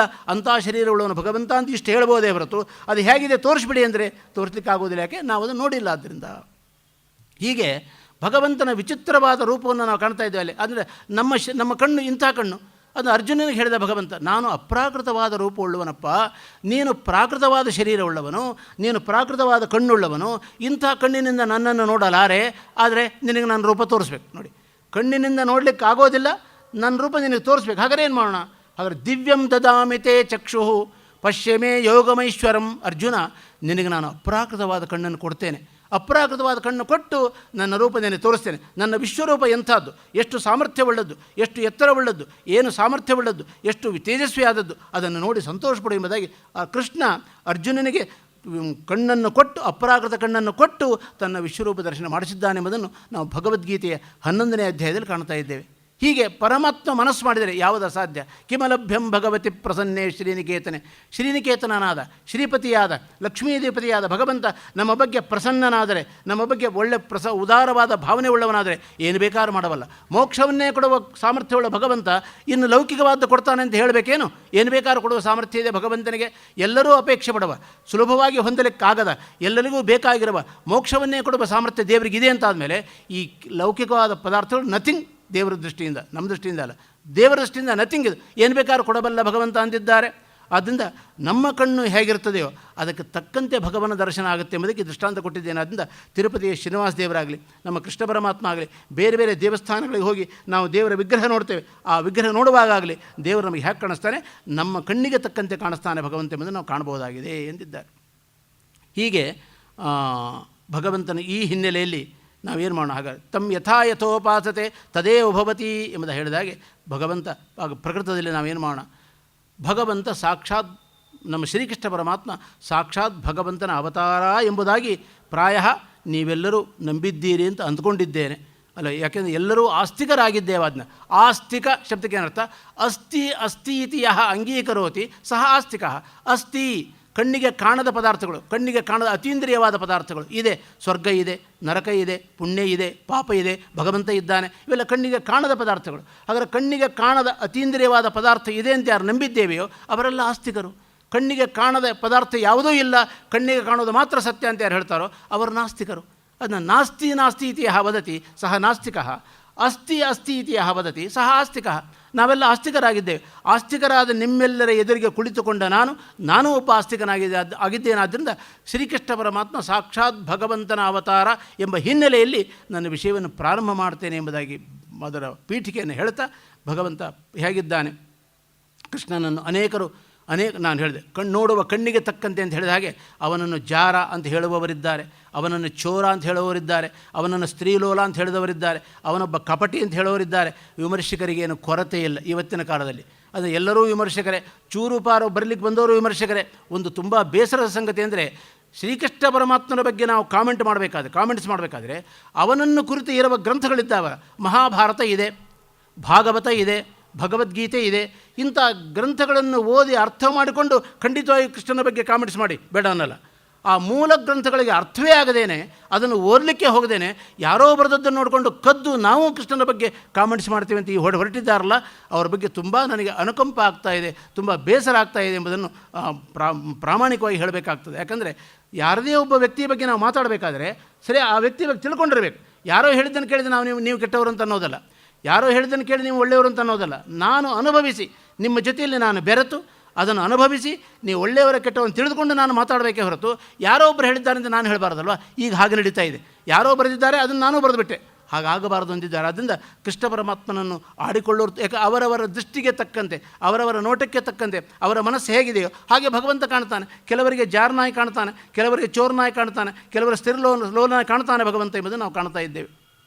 ಹೀಗೆ ನಾವು ಆಸ್ತಿಕರಾಗಿ ಭಾಗವತ ಹೇಳುವಂತೆ, ಮಹಾಭಾರತ ಹೇಳುವಂತೆ, ಗೀತೆ ಹೇಳುವಂತೆ ಭಗವಂತನ ಚೆನ್ನಾಗಿ ತಿಳ್ಕೊಳ್ಳೋಣ ಎಂಬುದರ ಪ್ರತಿಜ್ಞೆ ಮಾಡ್ತಾ, ಕೃಷ್ಣ ಭಗವಂತನ ಅವತಾರ, ಮೂಲ ರೂಪ ವಿಷ್ಣುವಿನ ಅವತಾರಭೂತನಾಗಿದ್ದಾನೆ. ಹೇಗೆ ಪ್ರಮಾಣ ಏನು? ಕೂಡಲೇ ನಿಮಗೆ ಏನೋ ಒಂದು ಮಾತು ಹೇಳಬೇಕಾದ್ರೆ ಅದಕ್ಕೊಂದು ಪ್ರಮಾಣ ಇರಬೇಕು. ಒಂದೇ ವೇದ ಪ್ರಮಾಣ ಇರಬೇಕು, ಒಂದೇ ಸ್ಮೃತಿ ವಾಕ್ಯ ಪ್ರಮಾಣ ಇರಬೇಕು. ಶ್ರುತಿ ಸ್ಮೃತಿ ಸಿದ್ಧವಾದದ್ದನ್ನೇ ಅಂಗೀಕಾರ ಮಾಡಬಹುದೇ ಹೊರತು ಏನೋ ಬರೀ ಗಾಳಿಯ ಮಾತನ್ನು ಅಂಗೀಕಾರ ಮಾಡಲಿಕ್ಕೆ ಆಗೋದಿಲ್ಲ. ಹಾಗೆ ಶ್ರೀಕೃಷ್ಣ ಪರಮಾತ್ಮ ಭಗವಂತನ ಅವತಾರ ಅಂತ ನೀವು ಹೇಳಬೇಕಾದ್ರೆ ಪ್ರಮಾಣ ಏನು ಅಂದಾಗ ಛಾಂದೋಗ್ಯ ಉಪನಿಷತ್ತು ಪ್ರಮಾಣವಾಗಿದೆ. ಒಂದು ಉಪನಿಷತ್ತು ಹೀಗಿದೆ: ತದ್ಧ ಏತತ್ ಘೋರ ಆಂಗಿರಸಃ ದೇವಕೀ ಪುತ್ರಾಯ ಉಕ್ತ್ವಾ ಉವಾಚ ಅಪಿಪಾಸ ಏವ ಸ ಬಭೂವ. ಸಾಂದೀಪಿನಿ ಋಷಿಗಳು ಅಥವಾ ಸಾಂದೀಪಿನಿ ಆಚಾರ್ಯರು ಶ್ರೀಕೃಷ್ಣ ಪರಮಾತ್ಮನ ಗುರುಗಳು. ಯಾಕೆಂದರೆ ಭಗವಂತ ಮನುಷ್ಯನಾಗಿ ಅವತಾರ ಮಾಡಿದಾಗ ಅವನು ಮನುಷ್ಯನಂತೆಯೇ ನಡ್ಕೊಳ್ತಾನೆ. ಅದನ್ನು ತಾನು ಮನುಷ್ಯನಾಗಿ ಅವತಾರ ಮಾಡಿದಾಗ ತಾನು ವಿದ್ಯಾಭ್ಯಾಸ ಮಾಡಬೇಕಷ್ಟೇ, ಒಬ್ಬ ಗುರುಗಳನ್ನು ಅರಸಿ ಹೋಗಬೇಕಷ್ಟೇ. ಹಾಗೆ ಒಬ್ಬ ಗುರುಗಳನ್ನು ಆರಿಸಿಕೊಂಡಿದ್ದಾನೆ. ಆ ಕೃಷ್ಣ ಪರಮಾತ್ಮನ ಗುರುಗಳ ಹೆಸರು ಸಾಂದೀಪಿನಿ ಎಂಬುದಾಗಿ. ಸಾಂದೀಪಿನಿ ಆಚಾರ್ಯರು ಕೃಷ್ಣ ಪರಮಾತ್ಮನಿಗೆ ಸಕಲ ವೇದಾಂತಗಳ ಸಾರವನ್ನು ಉಪದೇಶ ಮಾಡಿದ್ದಾರೆಂಬುದಾಗಿ ಯಾರಿಗೆ? ದೇವಕೀ ಪುತ್ರಾಯ ಕೃಷ್ಣಾಯ ಉಪನಿಷತ್ತು ಹೇಳ್ತಾ ಇದೆ. ದೇವಕಿಯ ಮಗನಾದ ಕೃಷ್ಣ ಪರಮಾತ್ಮನಿಗೆ ಸಾಂದೀಪಿನಿ ಆಚಾರ್ಯರು ವೇದಾಂತ ಉಪದೇಶ ಮಾಡಿದ್ದಾರೆ ಎಂಬುದನ್ನು ನಾವು ಕಾಣ್ತಾ ಇದ್ದೇವೆ. ಆದ್ದರಿಂದ ಹಾಗಾದರೆ ಕೃಷ್ಣ ಪರಮಾತ್ಮ ದೇವಕಿ ಮತ್ತು ವಸುದೇವರ ಮಗ ಎಂಬುದಕ್ಕೆ ಒಂದು ಪ್ರಮಾಣ. ಹೌದು, ದೇವಕೀ ಪುತ್ರಾಯ ಕೃಷ್ಣಾಯ ಇದೆ, ವಿಷ್ಣುವಿನ ಅವತಾರ ಅಂತ ಇಲ್ಲವಲ್ಲ ಅಂತ ಕೇಳಿದಾಗ ಅಥರ್ವ ನಾರಾಯಣ ಉಪನಿಷತ್ತು ಅಂತ ಒಂದು ಉಪನಿಷತ್ತು ಇದೆ. ಅಥರ್ವ ನಾರಾಯಣ ಉಪನಿಷತ್ತು, ಮಹಾಭಾರತ, ಭಾಗವತ, ಭಗವದ್ಗೀತೆ ಎಲ್ಲ ಕಡೆಯಲ್ಲಿ ಕೂಡ ಸಾಕ್ಷಾತ್ ಭಗವಂತ ನಾರಾಯಣನ ಅವತಾರನಾಗಿದ್ದಾನೆ. ಕೃಷ್ಣ ತಾನೇ ಹೇಳ್ಕೊಳ್ತಾ ಇದ್ದಾನೆ, ಅಹಂ ಕೃತ್ಸ್ನಸ್ಯ ಜಗತಃ ಪ್ರಭವ ಪ್ರಳಯಸ್ತಥ. ಅರ್ಜುನ, ಸಮಸ್ತ ಪ್ರಪಂಚದ ಸೃಷ್ಟಿಕರ್ತ ನಾನು, ಪ್ರಪಂಚವನ್ನು ಸಂಹಾರ ಮಾಡುವನು ನಾನು, ನಾಶ ಮಾಡುವನು ನಾನು, ಅದನ್ನು ಪ್ರಪಂಚ ನಡೆಸಿಕೊಂಡು ಹೋಗುವನು ನಾನು, ನಾನೇ ಭಗವಂತ, ನಾನೇ ಕೃಷ್ಣ, ನಾನೇ ನಾರಾಯಣ ಎಂಬುದಾಗಿ ಗಟ್ಟಿಯಾಗಿ ಎದೆ ತಟ್ಟಿಕೊಂಡು ಹೇಳ್ತಾನೆ. ಈ ಧೈರ್ಯ ಯಾರಿಗೆ ಬರ್ತದೆ? ತಾನು ಭಗವಂತನಾಗದೇ ಹೋದರೆ ನಾನೇ ಭಗವಂತ ಅಂತ ಹೇಳ್ಕೊಳ್ಳೋ ಧೈರ್ಯ ಬರಲಿಕ್ಕೆ ಸಾಧ್ಯವಾ? ಅದು ಪರಮಾತ್ಮನೇ ಗೀತೆಯಲ್ಲಿ ಸ್ಪಷ್ಟಪಡಿಸಿ ಹೇಳಿದ್ದರಿಂದ ಭಾಗವತದಲ್ಲಿ ಅನೇಕ ಬಾರಿ, ಭಾಗವತ ಇರೋದೇ ಅದಕ್ಕೋಸ್ಕರ, ಭಗವಂತ ಕೃಷ್ಣ ಪರಮಾತ್ಮ ಸಾಕ್ಷಾತ್ ಭಗವಂತನ ಅವತಾರ, ಸ್ವತಂತ್ರನಾದ ಭಗವಂತನೇ ಅವತಾರ ಮಾಡಿ ಬಂದಿದ್ದಾನೆ ತಿಳಿಸ್ಲಿಕ್ಕೋಸ್ಕರನೇ ಭಾಗವತ ಹೊರಟಿದೆ. ಇದರಲ್ಲಿ ಮಹಾಭಾರತದಲ್ಲಿ ವೇದವ್ಯಾಸ ದೇವರು ಅನೇಕ ಬಾರಿ ಕೃಷ್ಣ ಪರಮಾತ್ಮ ಸಾಮಾನ್ಯ ಮನುಷ್ಯ ಅಲ್ಲ, ಅವನೊಬ್ಬ ಧೀರೋದಾತ್ತನಾಗಿದ್ದಾನೆ, ಉದಾತ್ತವಾದ ಭಾವನೆ ಉಳ್ಳ ಒಬ್ಬ ಅಪ್ರಾಕೃತವಾದ ಮನುಷ್ಯ ಎಂಬುದನ್ನು ಮಹಾಭಾರತದಲ್ಲಿ ವೇದವ್ಯಾಸರು ಅನೇಕ ಬಾರಿ ಹೇಳಿದ್ದನ್ನು ನಾವು ಕೇಳ್ತಾ ಇದ್ದೇವೆ. ಹೀಗೆ ಒಂದು ಅಂಶ ತಿಳ್ಕೊಳ್ಬೇಕಾದ ಈ ಸಂದರ್ಭದಲ್ಲಿ ಭಗವಂತ ಅನಾದಿಯಾಗಿದ್ದಾನೆ, ನಿತ್ಯನಾಗಿದ್ದಾನೆ. ಏನಾಗಿದ್ದರೆ ಅನಾದಿ ಕಾಲದಿಂದ ಇದ್ದಾನೆ ಭಗವಂತ, ನಿತ್ಯನಾಗಿ, ಅವನಿಗೆ ನಾಶ ಇಲ್ಲ, ಎಷ್ಟು ಅನಂತ ಕಾಲದವರೆಗೆ ಇರ್ತಾನೆ. ಅನಾದಿ ಕಾಲದಿಂದ ಇದ್ದಾನೆ, ಅನಂತ ಕಾಲದವರೆಗೆ ಇರ್ತಾನೆ. ನಾನು ಕೂತಿದ್ದೇವಲ್ಲ, ನಾನು ಶರೀರ ಅಲ್ಲ, ಶರೀರದೊಳಗಿರುವ ಜೀವ. ನಾನು ಅನಾದಿ ಕಾಲದಿಂದ ಇದ್ದೇನೆ, ಅನಂತ ಕಾಲದವರೆಗೂ ಇರ್ತೇನೆ. ಸ್ವಾರಸ್ಯ, ನಾನು ಶರೀರದೊಳಗಿರುವ ಜೀವ ಅನಾದಿ ಕಾಲದಿಂದ ಇದ್ದೇನೆ, ಅನಂತ ಕಾಲದವರೆಗೂ ಇರ್ತೇನೆ. ಪರಮಾತ್ಮ ಭಗವಂತ ನಾರಾಯಣ ವಿಷ್ಣು ಅಥವಾ ಕೃಷ್ಣ ಅನಾದಿಯಾಗಿದ್ದಾನೆ, ಅನಂತ ಕಾಲದವರೆಗೂ ಇರ್ತಾನೆ. ಹಾಗಾದ್ರೆ ನಮಗೂ ಅವರಿಗೆ ಏನು ವ್ಯತ್ಯಾಸ? ನಾನು ಅನಾದಿ ಅನಂತ, ಭಗವಂತನು ಅನಾದಿ ಅನಂತ. ಹಾಗಾದ್ರೆ ನಮಗೂ ಅವನಿಗೆ ಏನು ವ್ಯತ್ಯಾಸ? ಸ್ವಾರಸ್ಯ ನೋಡ್ರಿ. ಆದರೆ ನನಗೆ ಹುಟ್ಟು ಮತ್ತು ಸಾವು ಇದೆ, ಪರಮಾತ್ಮನಿಗೆ ಹುಟ್ಟು ಮತ್ತು ಸಾವು ಇಲ್ಲ. ಯಾಕೆ? ಇಬ್ಬರೂ ಅನಾದಿ ಅನಂತರಾಗಿರುವಾಗ ನಮಗೆ ಮಾತ್ರ ಹುಟ್ಟು ಸಾವು ಇದೆ, ಭಗವಂತನಿಗೆ ಹುಟ್ಟು ಸಾವು ಇಲ್ಲ. ಈ ವ್ಯತ್ಯಾಸಕ್ಕೆ ಏನು ಕಾರಣ ಅಂತ ಒಂದು ಪ್ರಶ್ನೆ. ಇನ್ನು ಕೆಲವು ಅವತಾರಗಳಿದ್ದಾವೆ, ಪರಮಾತ್ಮನ ಅವತಾರಗಳು ತಂದೆ ತಾಯಿಗಳ ನಿರಪೇಕ್ಷಿತವಾಗಿ ಮಾಡಿದ ಅವತಾರಗಳು. ಇನ್ನು ಕೆಲವು ಅವತಾರಗಳು ತಂದೆ ತಾಯಿಗಳನ್ನು ಅಪೇಕ್ಷೆ ಪಟ್ಟುಕೊಂಡು ಮಾಡಿದ ಅವತಾರಗಳು. ಮತ್ಸ್ಯ ಎಂಬ ಪರಮಾತ್ಮನ ಅವತಾರ, ದಶಾವತಾರ ಕೇಳಿದ್ದೀರಿ ನೀವು. ಮತ್ಸ್ಯ ಎಂಬುದು ಒಂದು ಪರಮಾತ್ಮನ ಅವತಾರ, ಕೂರ್ಮ ಎಂಬುದು ಒಂದು ಪರಮಾತ್ಮನ ಅವತಾರ, ವರಾಹ ಎಂಬುದು ಒಂದು ಪರಮಾತ್ಮನ ಅವತಾರ, ಮತ್ತು ನಾರಸಿಂಹ ಎಂಬುದು ಒಂದು ಭಗವಂತನ ಅವತಾರ. ಈ ತಂದೆ ತಾಯಿಗಳು ಯಾರು ಹೇಳಿ ನೋಡೋಣ? ಯಾವ ಪುರಾಣಗಳಲ್ಲಿ ಆಗಲಿ ಎಲ್ಲೇ ಆಗಲಿ ತಂದೆ ತಾಯಿಗಳಿಂದ ಈ ಅವತಾರ ಆಯಿತು ಎಂಬುದಕ್ಕೆ ಪ್ರಮಾಣ ಎಲ್ಲೂ ಸಿಗೋದಿಲ್ಲ. ಆದ್ದರಿಂದ ತಂದೆ ತಾಯಿಗಳಿಲ್ಲದೆ ಸ್ವಯಂ ವ್ಯಕ್ತವಾದ, ಸ್ವಯಂ ಅಭಿವ್ಯಕ್ತವಾದ ರೂಪಗಳು ಮತ್ಸ್ಯ, ಕೂರ್ಮ, ವರಾಹ, ನಾರಸಿಂಹ ಎಂಬ ರೂಪಗಳನ್ನು ನಾವು ಕಾಣ್ತೇವೆ. ಇನ್ನು ಕೆಲವು ರೂಪಗಳು ತಂದೆ ತಾಯಿಗಳನ್ನು ಅಪೇಕ್ಷಿಸಿ ಪಟ್ಟುಕೊಂಡು ಅವತಾರ ಮಾಡಿದ ಅವತಾರಗಳಾಗಿದ್ದಾವೆ.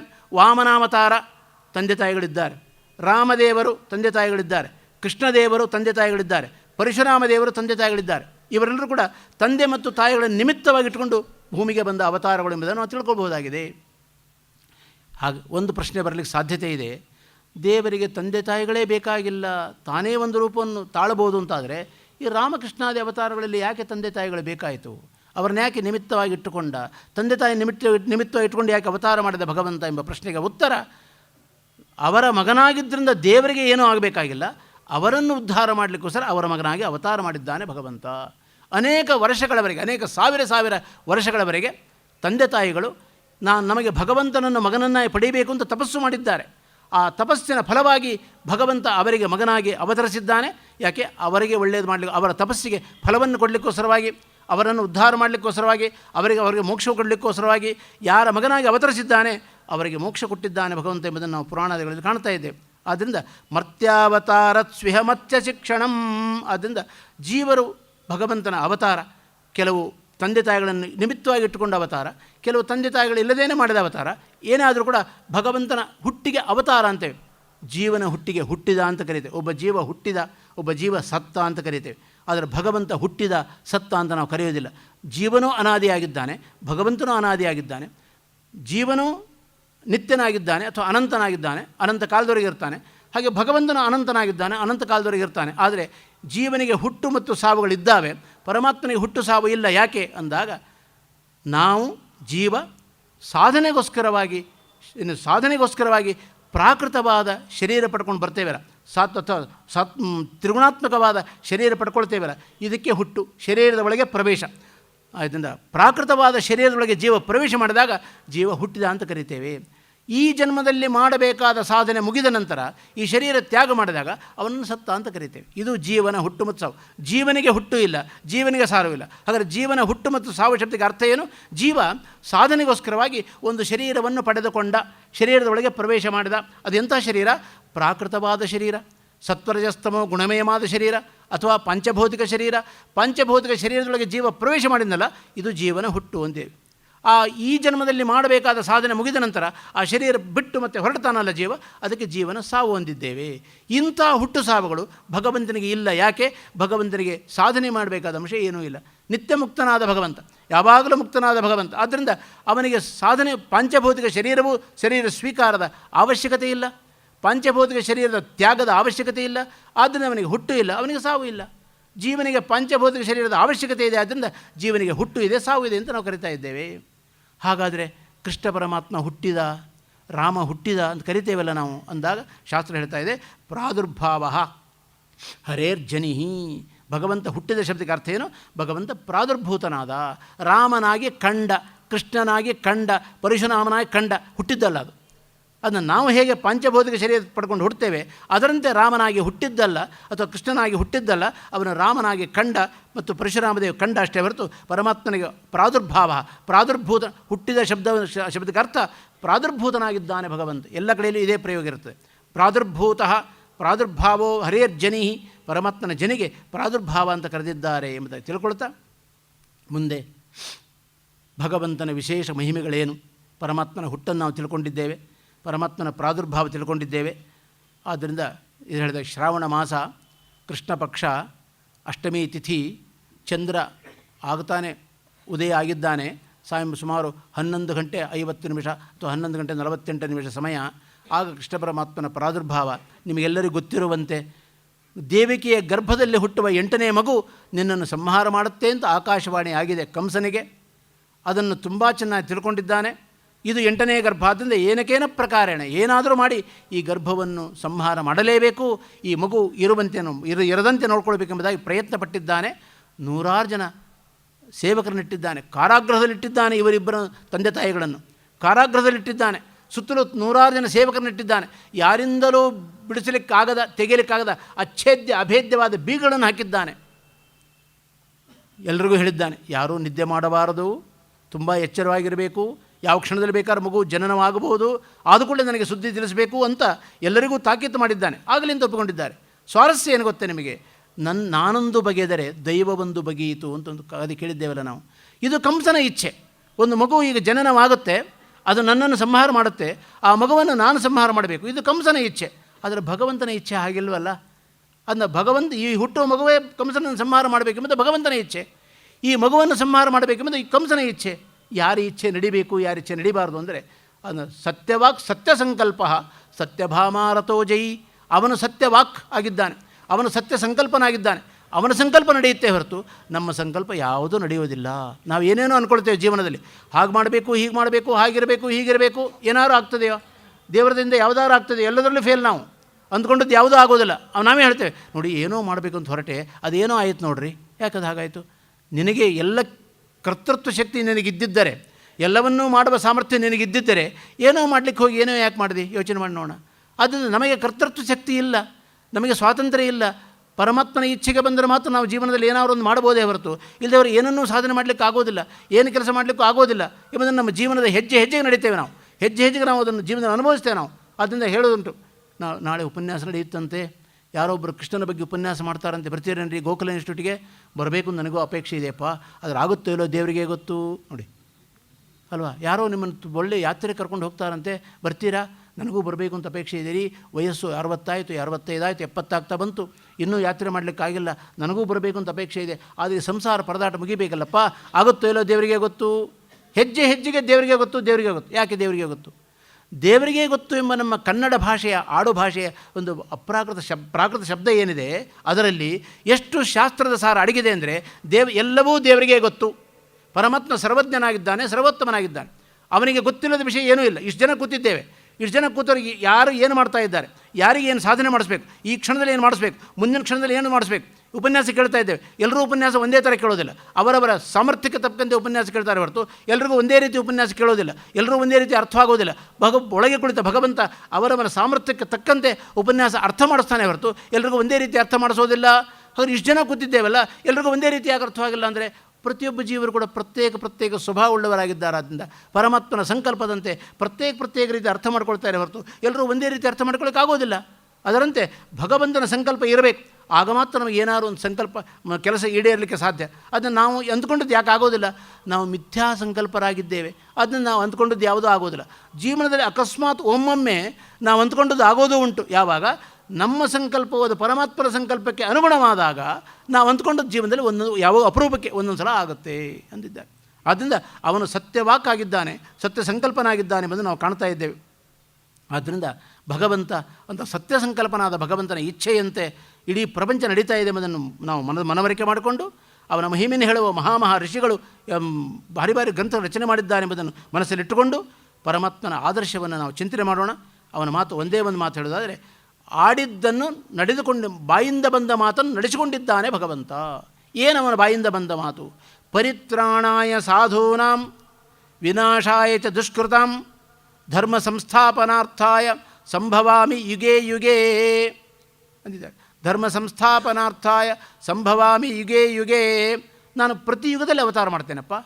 ಈಗ ದ್ವಾಪರ ಯುಗದ ಕೊನೆಯ ಭಾಗದಲ್ಲಿ ಕೃಷ್ಣನಾಗಿ ಅವತಾರ ಮಾಡ್ತೇನಪ್ಪ. ಅವತಾರ ಮಾಡುವಾಗ ಕಂಸ ಅಷ್ಟು ಪ್ರಬಲವಾಗಿ ಕಾವಲುಗಾರ ಇಟ್ಟರೂ ಕೂಡ ಎಲ್ಲರೂ ಆನಂದವಾಗಿ ನಿದ್ದೆ ಮಾಡ್ತಾ ಇದ್ದಾರೆ. 11 ಗಂಟೆ ಸಮಯ, ಎಲ್ಲರಿಗೂ ನಿದ್ದೆ ಬರೋ ಸಮಯ, ಎಲ್ಲರೂ ನಿದ್ದೆ ಮಾಡ್ತಾ ಇದ್ದಾರೆ. ಅಲ್ರಿ, ನಿದ್ದೆ ಮಾಡಬೇಡಿ ಅಂತ ಹೇಳಿದ್ದಲ್ವ? ಯಾಕೆ ನಿದ್ದೆ ಮಾಡ್ತಾ ಇದ್ದೀರಿ? ನಿದ್ದೆ ಮಾಡಬೇಡಿ ಅಂತ ಹೇಳಕ್ಕೆ ಅವನೇ ಯಾರು? ನಿದ್ದೆ ಬರಿಸುವವನು ಭಗವಂತ, ಎಚ್ಚರ ಮಾಡುವವನು ಭಗವಂತ. ಎಷ್ಟೋ ಜನ ನಿದ್ದೆ ಬರಲ್ಲ ಅಂತ ನಾವು ಟ್ಯಾಬ್ಲೆಟ್ ತೊಗೊಳ್ತೇವೆ, ಜ್ಞಾಪಕ ಇದೆ ಅನೇಕರಿಗೆ. ಯಾಕೆ ನಿದ್ದೆ ಬರಲಿಲ್ಲ? ನಿದ್ದೆ ಮಾಡೋದು ನಮಗೆ ಸ್ವಾತಂತ್ರ್ಯ ಇದ್ದರೆ ಮಲಗಿದ್ಕೊಳ್ಳೆ ನಿದ್ದೆ ಬರ್ಬೋದಿತ್ತಲ್ಲ. ಎಚ್ಚರವಾಗೋದು ನಮ್ಮ ಸ್ವಾತಂತ್ರ್ಯ ಇದ್ದರೆ ಯಾವ ಬೇಕಾವ ಎಚ್ಚರಗೊಳ್ಬೋದಿತ್ತಲ್ಲ. ಅಲಾರಾಮ್ ಇಟ್ಕೊಂಡಿರ್ತೇವೆ, ಅಲಾರಾಮ್ ಹೊಡೆಯುತ್ತೆ, ಹೇಳೋದೆಲ್ಲ ಹಾಗೆ ಮಾಡ್ಕೊಂಡಿರ್ತೇವೆ. ಯಾಕೆ? ಭಗವಂತ ಪ್ರೇರಣೆ ಮಾಡಲಿಲ್ಲ, ಎಚ್ಚರ ಆಗಲಿಲ್ಲ. ಯಾಕೆ ಎಚ್ಚರ ಆಯಿತು? ಭಗವಂತ ಪ್ರೇರಣೆ ಮಾಡದೆ ಎಚ್ಚರ ಆಯಿತು. ಇಷ್ಟು ಅಸ್ವತಂತ್ರನಾಗಿದ್ದಾನೆ ಜೀವ. ಏನು ಮಾಡೋ ಸಾಮರ್ಥ್ಯ ಕೂಡ ಜೀವನಿಗೆ ಇಲ್ಲ, ಎಲ್ಲವನ್ನೂ ಮಾಡಿಸುವ ಸಾಮರ್ಥ್ಯ ಪರಮಾತ್ಮನಿಗೆ. ಆದ್ದರಿಂದ ಅವನು ಸ್ವತಂತ್ರ, ಅವನು ಸರ್ವಜ್ಞ. ಎಲ್ಲ ಜೀವನಿಂದ ಯಾವ ಕ್ಷಣದಲ್ಲಿ ಏನು ಮಾಡಿಸಬೇಕೆಂಬುದು ಜೀವನಿಗೆ ಗೊತ್ತಿದೆ. ಆದ್ದರಿಂದ ಅವನು ಸರ್ವಜ್ಞನಾಗಿದ್ದಾನೆ. ಪ್ರತಿಯೊಬ್ಬರ ಸ್ವಭಾವ, ಪ್ರತಿಯೊಬ್ಬರ ಕರ್ತವ್ಯ ಕರ್ಮಗಳು, ಅವರ ಸಾಧನೆ ಏನು, ಅವರಿಗೆ ಹೇಗೆ ಸಾಧನೆ ಮಾಡಿಸಬೇಕು, ಯಾವ ಶರೀರ ಕೊಟ್ಟಿದ್ದೇನೆ, ಏನು ಸಾಧನೆ ಮಾಡಿಸಬೇಕು, ಹೇಗೆ ಅವರು ಒಳ್ಳೆಯದು ಮಾಡಬೇಕು, ಹೇಗೆ ನನ್ನ ದರ್ಶನ ಕೊಡಬೇಕು, ಎಲ್ಲವನ್ನು ಕರಾರವಾಕ್ಕಾದ ಲೆಕ್ಕಾಚಾರಗಳು, ಏನೂ ವ್ಯತ್ಯಾಸ ಆಗುವಂತಿಲ್ಲ. ಆ ರೀತಿ ಕರಾರವಾಕ್ಕಾದ ಲೆಕ್ಕಾಚಾರ ಉಳ್ಳವನಾಗಿದ್ದಾನೆ. ಆದ್ದರಿಂದ ಅವನು ದೇವರಿಗೆ ಗೊತ್ತು. ನಾವು ಮಾತಿಗೆ ದೇವರಿಗೆ ಗೊತ್ತು, ದೇವರಿಗೆ ಗೊತ್ತು. ಅಷ್ಟು ದೊಡ್ಡ ಸ್ಥಾನದಲ್ಲಿ ಯಾಕೆ ಇಟ್ಟಿದ್ದೇವೆ ದೇವರನ್ನು? ಅದರ ಅರ್ಥ ಏನು? ಸಕಲ ಶಾಸ್ತ್ರದ ಸಾರ ದೇವರಿಗೆ ಗೊತ್ತು ಎಂಬ ಮಾತಲ್ಲಿ ಅಡಗಿದೆ. ಎಲ್ಲವನ್ನೂ ಬಲ್ಲವನಾಗಿದ್ದಾನೆ, ಎಲ್ಲವನ್ನು ತಿಳಿದವನಾಗಿದ್ದಾನೆ. ಅವನಿಗೆ ಗೊತ್ತಿಲ್ಲದ ವಿಷಯ ಯಾವುದೂ ಇಲ್ಲೆಂಬ ಆ ಮಾತಿನ ಅರ್ಥ ಅಂದಿದ್ದಾರೆ. ಹಾಗೆ ಅಂತ ಭಗವಂತ ಪರಿತ್ರಾಣಾಯ ಸಾಧೂನಾಂ, ನನ್ನ ಅವತಾರ ಯಾಕೆ?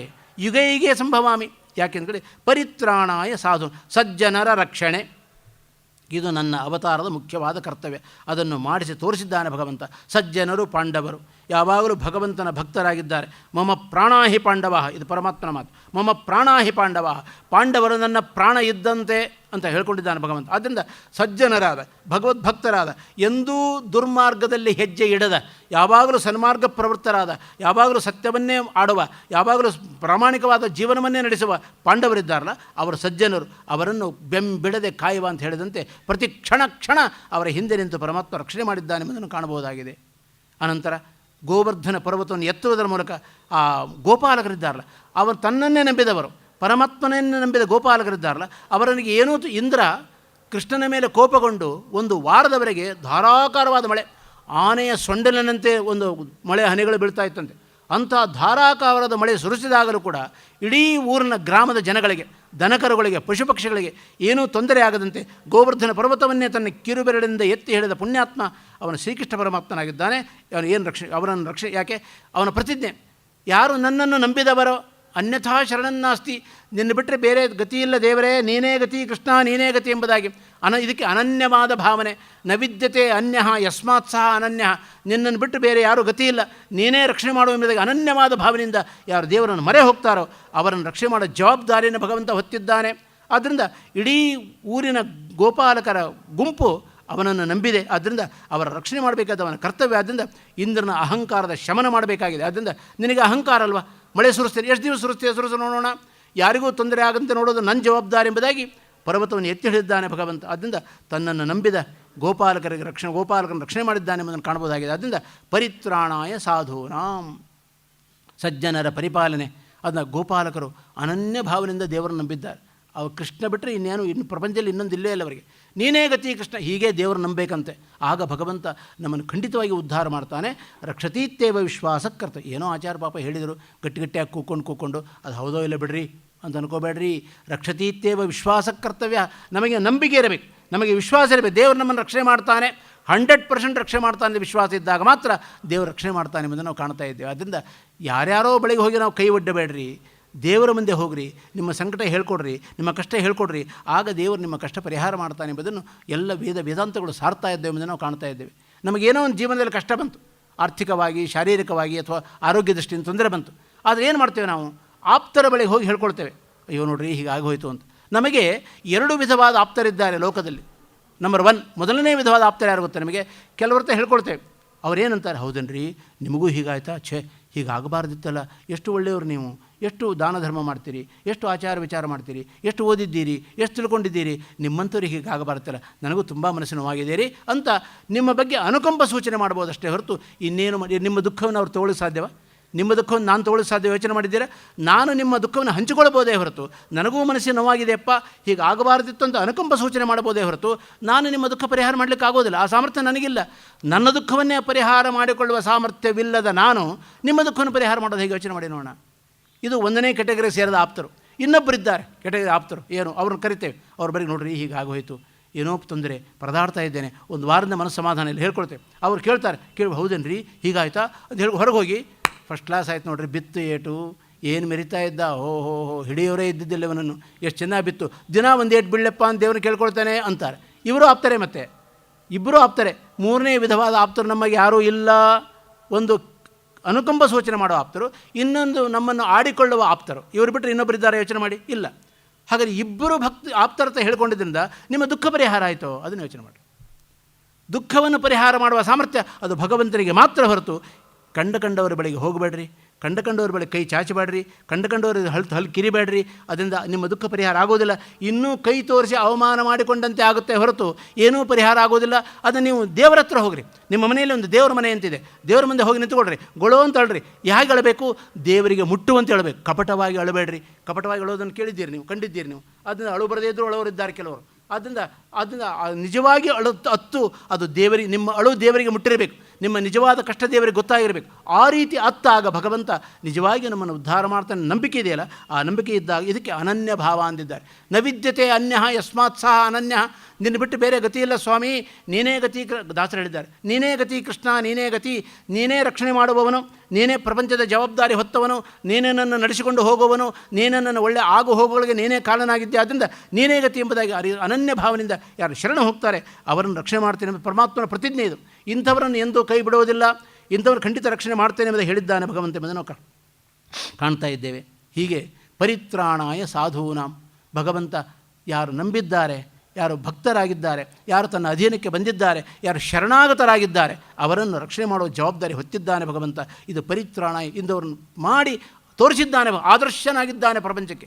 ಒಬ್ಬ ಉದಾತ್ತ ಪುರುಷ ಹೇಗಿರಬೇಕೆಂಬುದನ್ನು ಮಾಡಿ ತೋರಿಸಿದ್ದಾನೆ ಭಗವಂತ. ಅಷ್ಟೇ ಅಲ್ಲ, ವಿನಾಶಾಯ ಚ ದುಷ್ಕೃತಾಂ, ದುಶ್ಚನರ ರಕ್ಷಣೆ ಹುಟ್ಟಿದ ಕ್ಷಣದಿಂದ ಪ್ರಾರಂಭ. ಇವತ್ತು ಭಗವಂತನ ಅವತಾರ ಆಗಿದೆ, ಎಲ್ಲರೂ ನಿದ್ದೆ ಮಾಡ್ತಾ ಇದ್ದಾರೆ, ಅವತಾರ ಆಗೇ ಬಿಡ್ತು. ಭಗವಂತನ ಯೋಗ ಶಕ್ತಿಯಿಂದ ಬಾಗಿಲು ತೆಗೆದಿದೆ, ಹೊರಗೆ ಹೋಗಿದ್ದಾನೆ ವಸುದೇವ ಭಗವಂತನ ಕರ್ಕೊಂಡು ಹೊರಗೆ ಹೋಗಿದ್ದಾನೆ, ನಂದಗೋಕಲ್ಲಿ ಇಟ್ಟಿದ್ದಾನೆ. ತಾನು ವಾಪಸ್ ಬರುವಾಗ ಅಲ್ಲಿರುವ ಹೆಣ್ಣು ಮಗುವಂತ ಕರ್ಕೊಂಡು ಬಂದಿದ್ದಾನೆ. ಗೊತ್ತಿದೆ ಕಥೆ, ಭಾಗವತ ಕಥೆ ಕೇಳಿದ್ದೀರಿ. ಹೆಣ್ಣು ಮಗು ಒಳಗೆ ಬಂದುಕೊಳ್ಳೇನೆ ಮತ್ತೆ ಮೊದಲಿನಂತೆ ಎಲ್ಲ ಬೀಗಗಳು ಹಾಕ್ಕೊಂಡಿದ್ದಾವೆ. ಈ ಮಗು ಅಳ್ಳಿಕ್ಕೆ ಪ್ರಾರಂಭ ಆಯಿತು. ಇಷ್ಟವರೆಗೂ ಅಳು ಇಲ್ಲವೇ ಇಲ್ಲ. ಈಗ ಮಗು ಅಳ್ಳಿಕ್ಕೆ ಪ್ರಾರಂಭ ಆಗಿದೆ. ಆಗ ಎಲ್ಲರೂ ಎಚ್ಚೆತ್ತಿದ್ದಾರೆ. ನೋಡಿ ಹೇಗಿದೆ. ಇಷ್ಟವರೆಗೆ ಯಾಕೆ ಎಚ್ಚರ ಆಗಲಿಲ್ಲ, ಈಗ ಎಚ್ಚರ ಯಾಕೆ ಆಯಿತು? ಇಷ್ಟೇ ಯೋಚನೆ ಮಾಡಿ. ಇಷ್ಟವರೆಗೆ ಭಗವಂತನ ಸಂಕಲ್ಪದಂತೆ ದೇವರು ತೊಗೊಂಡೋಗಿ ಅಲ್ಲಿಡಬೇಕಾಗಿತ್ತು. ಆದ್ದರಿಂದ ಯಾರಿಗೂ ಎಚ್ಚರವಾಗಲಿಲ್ಲ. ಈಗ ದೇವರ ಸಂಕಲ್ಪದಂತೆ ಎಲ್ಲರಿಗೂ ಎಚ್ಚರ ಆಗಬೇಕು. ಯಾಕೆ ಅದರಿಂದ ಎಲ್ಲರಿಗೂ ಎಚ್ಚರವಾಗಿದೆ ಎಂದು ಕಾಣ್ತಾ ಇದ್ದೇವೆ. ಆ ಹುಟ್ಟಿದ ಕ್ಷಣದಲ್ಲಿ, ಅವತಾರ ಮಾಡಿದ ಕ್ಷಣದಲ್ಲಿ ಭಗವಂತ ಹೇಗಿದ್ದ ಭಾಗವತ ವರ್ಣನೆ ಮಾಡ್ತಾ ಇದೆ. ತಮದ್ಭುತಂ ಬಾಲಕಮಂಬುಜೇಕ್ಷಣಂ ಚತುರ್ಭುಜಂ ಶಂಖಗದಾದ್ಯುತಾಯುಧಂ ಶ್ರೀವತ್ಸಲಕ್ಷ್ಮಂ ಗಲಶೋಭಿಕೌಸ್ತುಭಂ ಪೀತಾಂಬರಂ ಸಾಂದ್ರಪಯೋದಸೌಭಗಂ ಮಹಾರ್ಹ ವೈಡೂರ್ಯ ಕಿರೀಟಕುಂಡಲತ್ವಿಷ ಪರಿಷ್ವಕ್ತ ಸಹಸ್ರಕುಂತಲಂ ಉದ್ದಾಮ ಕಾಂಚಂಗದ ಕಂಕಣಾದಿಭಿಃ ವಿರೋಚಮಾನಂ ವಸುದೇವ ಐಕ್ಷತಾ. ಶ್ರಾವಣ ಮಾಸ ಕೃಷ್ಣಪಕ್ಷ ಅಷ್ಟಮಿ ತಿಥಿ ರಾತ್ರಿ 11ವರೆಗೆ ಚಂದ್ರೋದಯ ಸಮಯಕ್ಕೆ ಭಗವಂತ ಅವತಾರ ಮಾಡಿದ್ದಾನೆ. ಅವತಾರ ಮಾಡಿದ ಕ್ಷಣದಲ್ಲಿ ಎಂಥ ಮಗುವನ್ನು ಕಂಡಿದ್ದಾರೆ ಅಪ್ಪ ಅಮ್ಮ ಅಲ್ಲಿದ್ದವರು ಅಂದಾಗ ಇದು ತಮದ್ಭುತಂ ಬಾಲಕಂ. ಈಗ ತಾನೇ ಹುಟ್ಟಿದ ಮಗುವಿಗೆ ಬಾಲಕ ಅಂತ ಯಾರು ಕರೆಯೋದಿಲ್ಲ, ಅದು ಶಿಶು ಅಂತ ಕರಿತೇವೆ ನಾವು. ಇದು ಬಾಲಕ, 2.5 ವರ್ಷದ ಮಗುವಿನಂತೆ ಎದ್ದು ಕಾಣ್ತಾ ಇದ್ದಾನೆ ಭಗವಂತ. ಅದ್ಭುತಂ ಬಾಲಕಂ. ಅದ್ಭುತ ಎಂಬ ಒಂದು ಶಬ್ದ ಮೇಲೆ 1 ಗಂಟೆ ಉಪನ್ಯಾಸ ಮಾಡಬಹುದು, ಅಷ್ಟು ವಿಷಯ ತುಂಬಿದ್ದಾರೆ ವೇದವ್ಯಾಸರು. ಅದ್ಭುತಂ ಬಾಲಕಂ. ರೂಪದಿಂದ ಅದ್ಭುತ, ಗುಣಗಳಿಂದ ಅದ್ಭುತ, ಸೌಂದರ್ಯದಿಂದ ಅದ್ಭುತ, ನೋಟದಿಂದ ಅದ್ಭುತ, ಅದ್ಭುತವಾದ ರೂಪ. ಇಂಥ ರೂಪ ಪ್ರಪಂಚದಲ್ಲಿ ಸಿಗಲಿಕ್ಕೆ ನೋಡಲಿಕ್ಕೆ ಸಾಧ್ಯವೇ ಇಲ್ಲ ನಿಮಗೆ. ಅದ್ಭುತಂ ಬಾಲಕಂ. ಯಾರೂ ನೋಡದ, ಯಾರಿಂದಲೂ ನೋಡಲಿಕ್ಕಾಗದ ಅದ್ಭುತವಾದ ರೂಪುಳ್ಳವನಾಗಿದ್ದಾನೆ ಭಗವಂತ. ಆದ್ದರಿಂದ ಅದ್ಭುತಂ ಬಾಲಕಂ. ತಮದ್ಭುತಂ ಬಾಲಕಮಂಬುಜೇಕ್ಷಣಂ. ಕಮಲದಂತೆ ಕಣ್ಣುಳ್ಳವನಾಗಿದ್ದಾನೆ.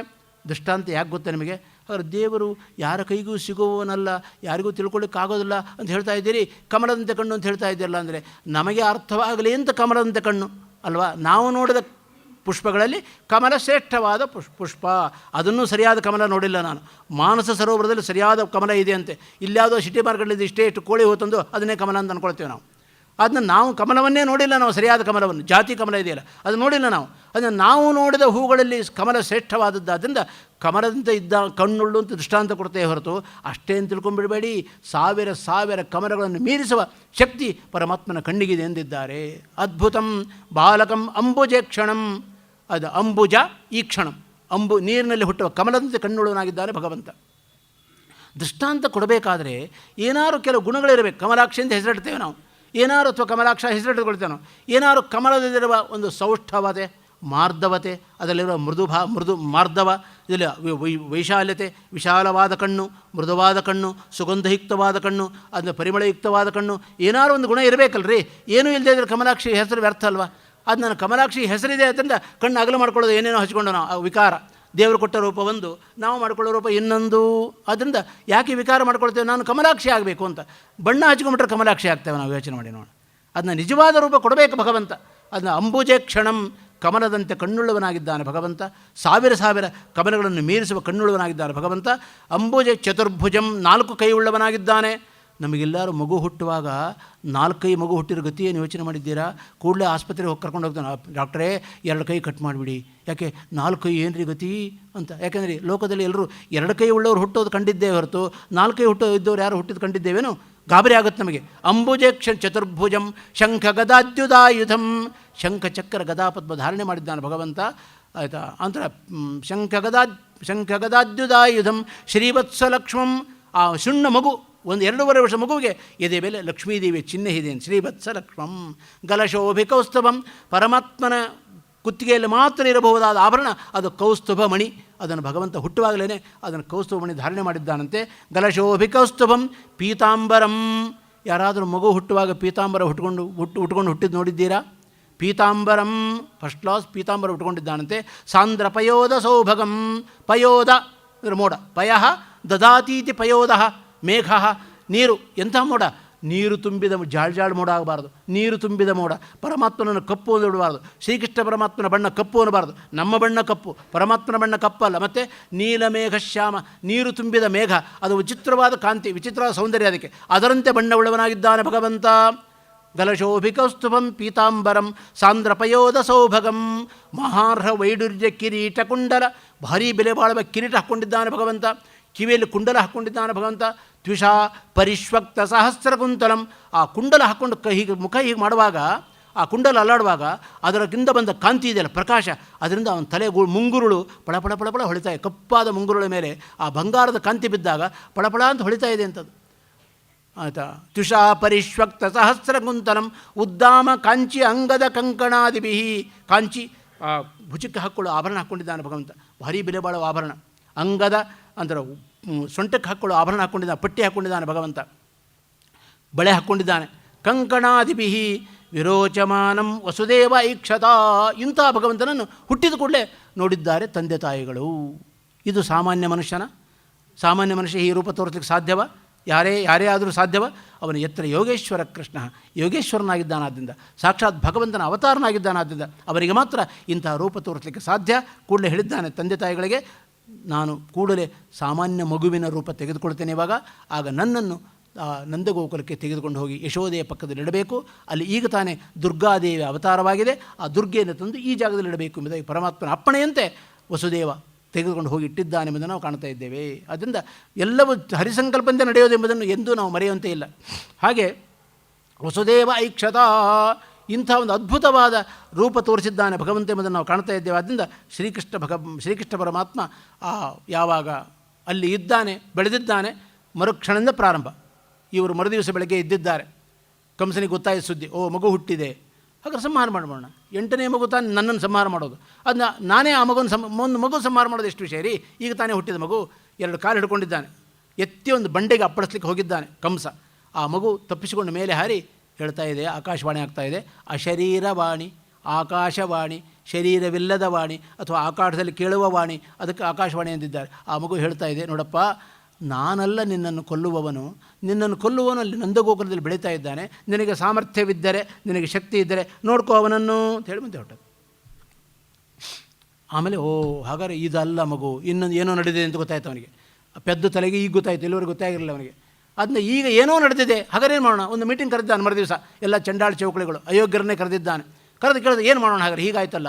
ಹಾಗಾದ್ರೆ ಅವರು ಹೇಳಿದ್ದಾರೆ, ಎಲ್ಲ ಕಡೆಯಲ್ಲಿ ದೈತ್ಯರನ್ನು ಕಳಿಸೋಣ, ಯಾರ್ಯಾರು ಈಗ ತಾನೇ ಹುಟ್ಟಿದ ಮಕ್ಕಳಿದ್ದಾರೋ ಅವ್ರನ್ನೆಲ್ಲರನ್ನೂ ಸಂಹಾರ ಮಾಡಬೇಕು ಅಂತ ಹೇಳಿ ಎಲ್ಲರನ್ನೂ ಕಳಿಸಿದ್ದಾನೆ. ಒಬ್ಬರಲ್ಲ ಇಬ್ಬರಲ್ಲ ಅನೇಕರನ್ನು ಕಳಿಸಿದ್ದಾನೆ. ಅದರಲ್ಲಿ ಮೊದಲು ಹೋದವಳು ಪೂತನಿ ಎಂಬುದನ್ನು ನಾವು ಕಾಣ್ತಾ ಇದ್ದೇವೆ. ಹೀಗೆ ಬಾಲ್ಯದಲ್ಲೇನೆ ಪೂತನಿ, ಶಕಟಾಸುರ, ಧೇನುಕಾಸುರ, ಅರಿಷ್ಟಾಸುರ ಮತ್ತು ಕಂಸ ಎಲ್ಲವನ್ನೂ ನಾಶ ಮಾಡಿದವನು ಭಗವಂತನಾಗಿದ್ದಾನೆ. ಪೂತನಿ ಅವಳು ತನ್ನ ಎದೆಗೆ ವಿಷವನ್ನು ಹಚ್ಚಿಕೊಂಡಿದ್ದಾಳೆ. ಈಗ ತಾನೇ ಹುಟ್ಟಿದ ಮಕ್ಕಳಿಗೆ ವಿಷಪಾನ ಮಾಡಿಸಿಬಿಟ್ರೆ, ಹಾಲು ಕುಡಿಸ್ತೇನೆ ನೆಪದಿಂದ ವಿಷಪಾನ ಮಾಡಿಸಿಬಿಟ್ರೆ ಸತ್ಯ ಹೋಗಿಬಿಡ್ತಾರೆ. ಸುಲಭವಾದ ಉಪಾಯ, ಸುಂದರವಾದ ರೂಪ ಪಡ್ಕೊಂಡಿದ್ದಾಳೆ.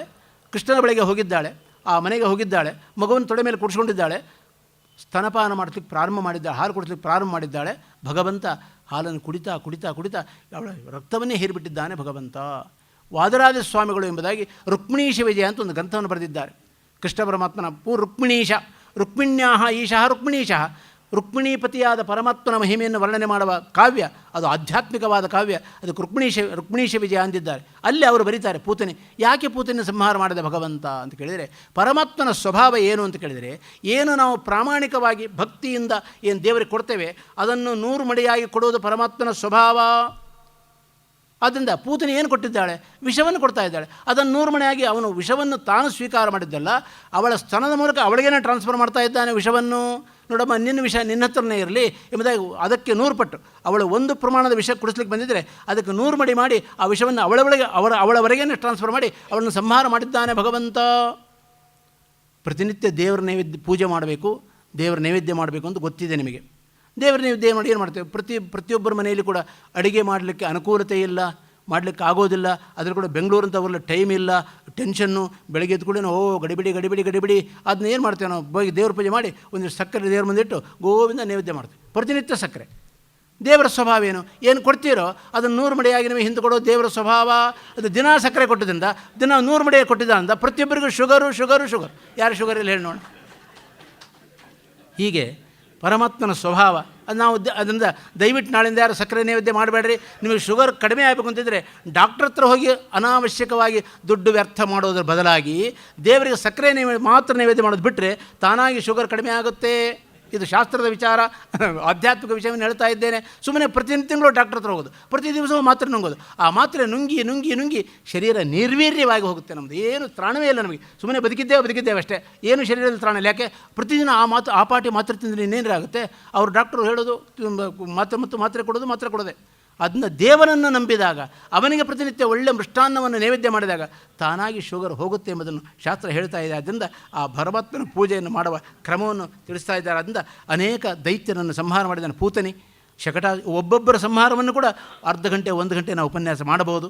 ನನಗೆ ಸಮಯ ಇಲ್ಲ, ಆದ್ದರಿಂದ ಮುಂದೆ ಹೋಗ್ತಾ ಇದ್ದೇನೆ. ಹಾಗೆ ಶಕಟಾಸುರ, ಪೂತನಿ, ಧೇನುಕಾಸುರ, ಅರಿಷ್ಟಾಸುರ, ಕಂಸ, 1000 ಆನೆಗಳ ಬಲ ಇತ್ತಂತ ಕಂಸನಿಗೆ.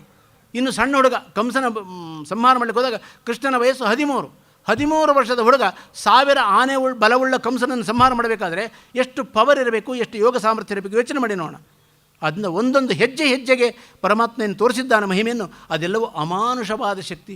ಅದನ್ನು ಕೇವಲ ಭಗವಂತನ ಅವತಾರವಾದರೆ ಮಾತ್ರ ಆ ಸಾಮರ್ಥ್ಯ ಬರಲಿಕ್ಕೆ ಸಾಧ್ಯ ಎಂಬುದನ್ನು ನಾವು ಮನಗಾಣಬಹುದಾಗಿದೆ. ಹಾಗೆ ಕೃಷ್ಣ ಅವನ ಸ್ತ್ರೀಕಾಮ ದೊಡ್ಡ ಆಪತ್ತಿ. ಅವನು ಸ್ತ್ರೀ ಲೋಲನಾಗಿದ್ದಾನೆ, ಸ್ತ್ರೀ ಕಾಮಕನಾಗಿದ್ದಾನೆ. 16,108 ಜನ ಮದುವೆ ಮಾಡಿಕೊಂಡಿದ್ದಾನೆ. ಎಲ್ಲರಿಗೂ ಗೊತ್ತಿರೋ ವಿಷಯ. ಆಪಾದನೆ ಮಾಡೋದು ಸಹಜವಾಗಿದೆ. ಆದರೆ ಒಂದು ಅಂಶವನ್ನು ಗಮನಿಸಬೇಕು. 16,100 ಜನಗಳನ್ನು ಪಡೆದುಕೊಂಡಿದ್ದು ಎಲ್ಲಿಂದ? ಪರಮಾತ್ಮ ನರಕಾಸುರನ್ನು ಸಂಹಾರ ಮಾಡಿದ್ದಾನೆ. ನರಕಾಸುರನ್ನು ಸಂಹಾರ ಮಾಡಿ ಅವನ ಅಧೀನದಲ್ಲಿರುವ 16,100 ಕನ್ಯೆಯನ್ನು ಸ್ವೀಕಾರ ಮಾಡಿದ್ದಾನೆ ಭಗವಂತ. ಸಂಹಾರ ಮಾಡಿದ ಕೂಡಲೇ ಅವರನ್ನೆಲ್ಲ ಬಂಧನದಿಂದ ಹೊರಗೆ ಕಳಿಸಿದ್ದಾನೆ. ಅವರೆಲ್ಲರೂ ಪ್ರಾರ್ಥನೆ ಮಾಡಿದ್ದಾರೆ, ಸ್ವಾಮಿ ದಯವಿಟ್ಟು ನನ್ನನ್ನು ಸ್ವೀಕಾರ ಮಾಡು, ನಮ್ಮನ್ನು ಸ್ವೀಕಾರ ಮಾಡು. ಯಾಕೆ ನಾವು ಇಷ್ಟು ದಿವಸ ನರಕಾಸುರನ ಅಧೀನದಲ್ಲಿದ್ದವರು, ನಮ್ಮನ್ನು ಯಾರು ಮದುವೆ ಮಾಡಿಕೊಳ್ತಾರೆ? ಒಬ್ಬರ ಅಧೀನದಲ್ಲಿರುವ ಹೆಣ್ಣನ್ನು ಇನ್ನೊಬ್ಬರು ಮದುವೆ ಮಾಡ್ಕೊಳ್ಳೋಕ್ಕೆ ಸಾಧ್ಯವ?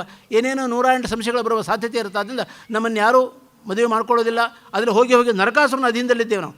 ಕೆಟ್ಟವನ ದುಷ್ಟನ ಅಧೀನದಲ್ಲಿರುವ ನಮ್ಮನ್ನು ಯಾರು ಮದುವೆ ಮಾಡಿಕೊಳ್ತಾರೆ ಎಂಬುದೇ ಪ್ರಾರ್ಥನೆ ಮಾಡಿದಾಗ ಉದಾತ್ತ ಭಾವನೆಯಿಂದ ಭಗವಂತ ಜಗತ್ತೇ ಇದನ್ನು ಆಶ್ಚರ್ಯಪಟ್ಟಿರಬೇಕು. ಅಂಥ ಒಂದು ಆದರ್ಶ ತೋರಿಸ್ತಾ ಇದ್ದಾನೆ ಭಗವಂತ.